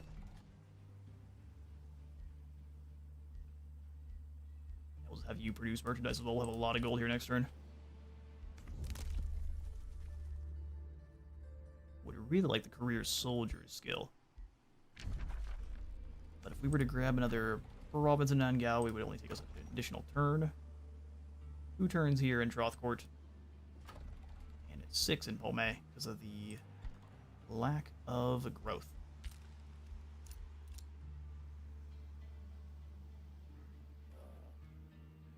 Just need to move one more space over. We can put the outpost here. And how much health you got? Still not what I would really like. But man, that's going up really slowly just because of how much health they have now. Since they're a legend, they have 135. Where just looks like 2 tiers back, they have 20 less. So, it'll take them a little bit. Let's go ahead and do one more turn of healing. And then we'll jump on that one. So you rest for one more turn, friend, and we'll pass over to our foes. Yet another ruler has been denounced. We haven't met. Oh wait, we have met the final of the Oathsworn enemies here. Simians of the Open Hand. And we got troublesome veterans running around. For 15 turns, we need to deal with 5 units. Your heroine, Shifu, the Lifebringer, appointed governor of Trothcourt, approaches you in distress. Wise Supreme Matriarch, would like to ask your advice on the following matter. A group of disgruntled veterans have been stirring up trouble in the city. They have set up camp just outside the gates, where they continue to sow dissent and make demands. If the city guard does not want to take up arms against their own, great Supreme Matriarch, can you relieve us of these dissenters? We can indeed. Alright, as an Avenger, a Seal Bearer, Vow Keeper, just one of each of our units here. Fair enough, that's not going to be an easy fight. Luckily, they should just stay in one spot and not cause too much of ruckus here.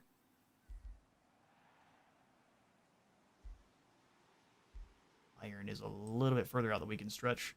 We can get up here to this Blossom Orchard. And let's go ahead and grab ourselves another quarry. Awakened Tools is complete. Let's go ahead and grab ourselves another research as well. I'm going to shuffle once here because I don't like any of that really.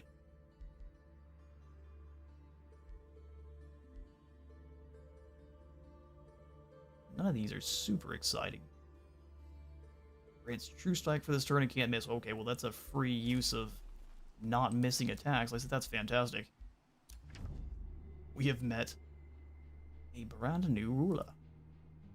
Tis a blessed day when an eternal guide meets a supreme matriarch like you. Welcome, Miao Ying. Let us rule this realm with wisdom. You seem very nice. Are all 3 of them at war with one another? Oh yeah, indeed. So we're likely to be called into war against the Enlightened.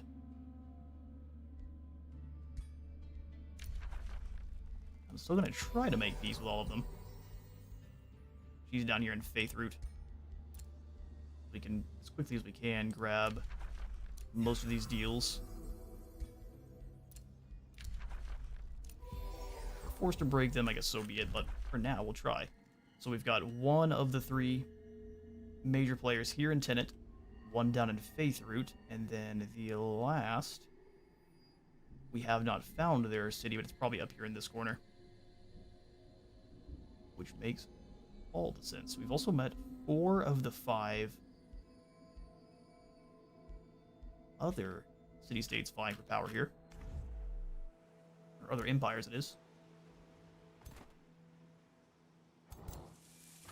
Alright, Beastie, what do you have in your army? Some zealots, some blessed dragons, and some accursed ogres. Like maybe one more unit in this squad before we take on any baddies. So we can hurry recruitment here and send them on up. A little bit of experience taking down this marauder group. Not bad at all.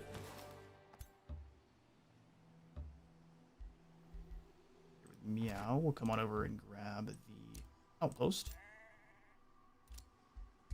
He gets 2 turns to build on up. And we'll probably bring her back around to start clearing out even more, so we'll come on over after this Archon blood. More denunciations going on, which is definitely a word. Diplomatic state with Scaffold is now a pact of cooperation. Dues, proceed. We can snag their Arcanium ore. Furry recruitment cost is 25% cheaper. No, I don't really want to pay for any of this. Your trade is boring.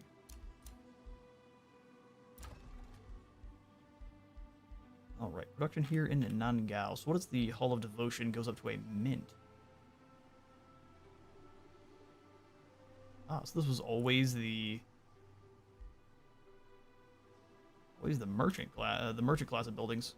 Huh, interesting. I'm gonna come on in and grab the fishmonger for even more food.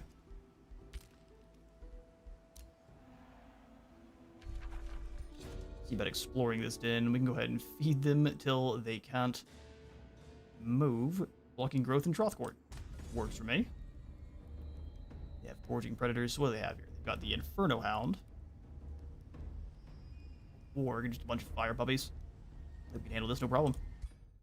Of one final fight here for today's stream.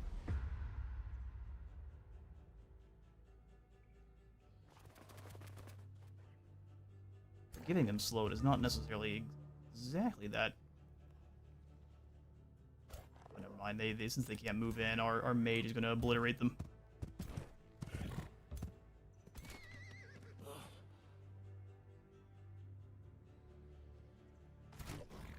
Let's go ahead and have the bladesmen moving the same direction, and they can kind of give each other the bless effect here. Race for both of you. Steel Bear, just move as far as you can. Same thing with you there, Avenger. Hand over Grace to this polearm unit.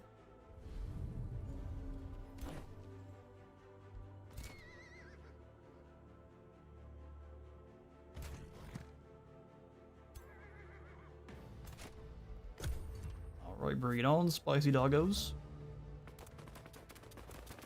Move up the other flank. Fair enough. Hit him with the lightning invocation from here. Beautiful stuff. Zzz. As zaps around, we'll go ahead and go for the Devout Radiance as well. Hit all of these units in this radius. We'll hit 3 no matter what we do. Let's go for these. Weaken the ones that have the most health and the 2 more elites.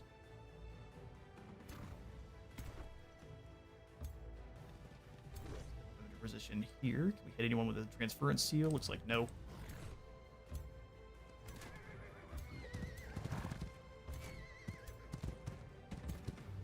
Position like so. Bring it in, doggos. Time to die.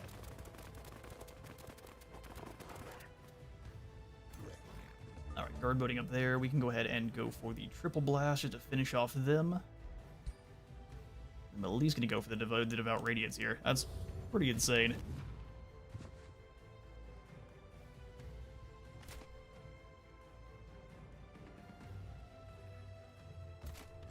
Oh, she's gone for sprint.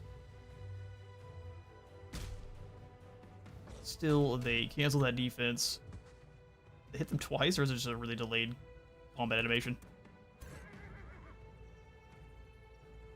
Summon in some animals on this hex. Move it a single turn too, which is great. Move up to about here, and then quill shot the doggos in the back. Finish them off. Send the warg around to hit this unit. Pole arms can advance to striking you. Spin, yeah.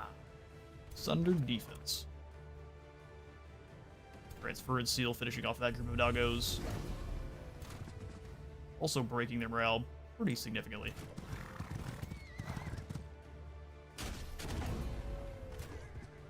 Strike there, and we can...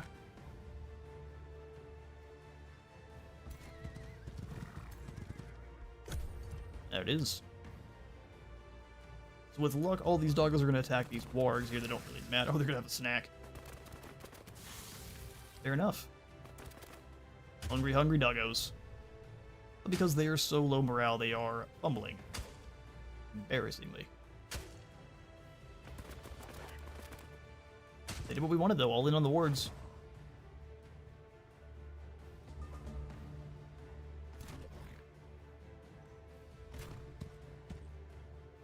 Take them down real quick. Sprint. We get it all the way up to these Inferno doggos? No, not quite. In that case, I'm going to drop even more Devout Radiance here. Just going to blast off their temporary hit points.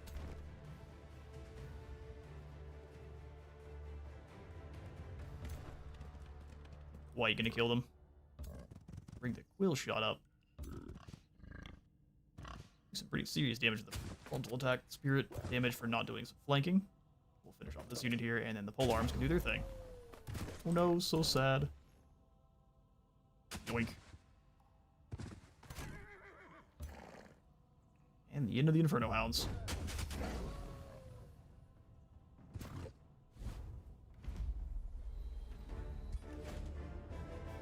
Alright, Cave of Carnage Aftermath. The wild threat has been dealt with, and Quinn has the opportunity to search the cave. He orders the bodies of the gold wyvern and her offspring to be removed. As others go lift the heavy animal, something softly whines from underneath it. I think it was before it was not a wyvern at all, it was a thunderbird. A young gold wyvern emerges, a sole survivor of the pack. It seems as though its mother's body protected it from harm. It looks up to Quinn and whines again. Pet, you're fine, you're with us now. We have adopted us a new gold wyvern, and its name is Kevin. Gold wyvern has survived the carnage at the Enchanted Den and clings to Quinn. We gain some mana. Keep it as our mount. Nurse it to shrink and release it to the wild, or turn it into a cloak. That's dark. I will go ahead and release it back to the wild.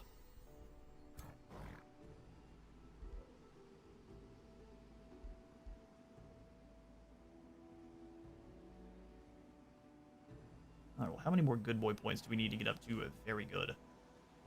Looks like just 10 more. Oh, that's excellent. We will come on back through and search for whatever's in this area of Fog of War.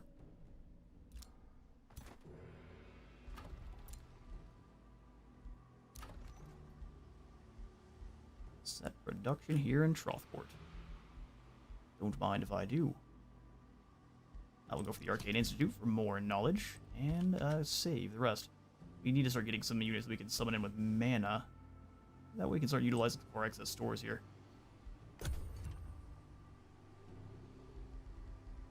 Been announced yet again. Take a look at that. For some reason, no one likes us.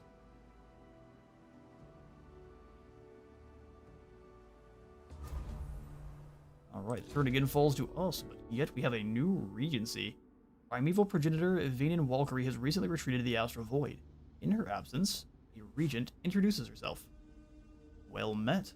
Our great primeval progenitor is currently indisposed, and whilst we investigate her absence, the weight of our proud empire has fallen onto my shoulders. Rest assured, we will find the one responsible for the fate of our grand ruler, and justice will be served. What? Something seems like it was absolutely you.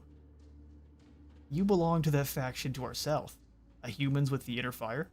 It is not abnormal for a ruler to temporarily retreat to the void, for someone to rule in their temporary absence. However, it is certainly... or for someone to rule in their temporary absence, however, is certainly unique. No choice but to see how this develops. So have they changed how they are? They're human industrialists. Oh no, this is just someone from the faction itself that's taken up. Keeper is Wenzel the Dagger.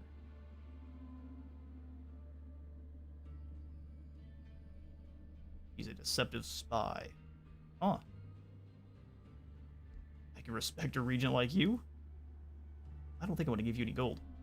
So we'll just see you later. Human Industrials have a new regent. Yeah, awesome. That's quite cool. Alright, well that's going to be all the time I've got for today. Hope you all have enjoyed kind of our first look so far at the Ways of War DLC for Age of Wonders 4.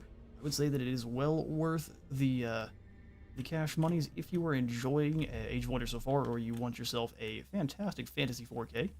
But this is all the time I've got for today. I think we're going to go ahead and have ourselves another stream picking up here where we left off tomorrow. But I will see you all then. Thank you all for stopping by, and have a fantastic rest of your evening, day, whatever it is in your neck of the woods. Goodbye.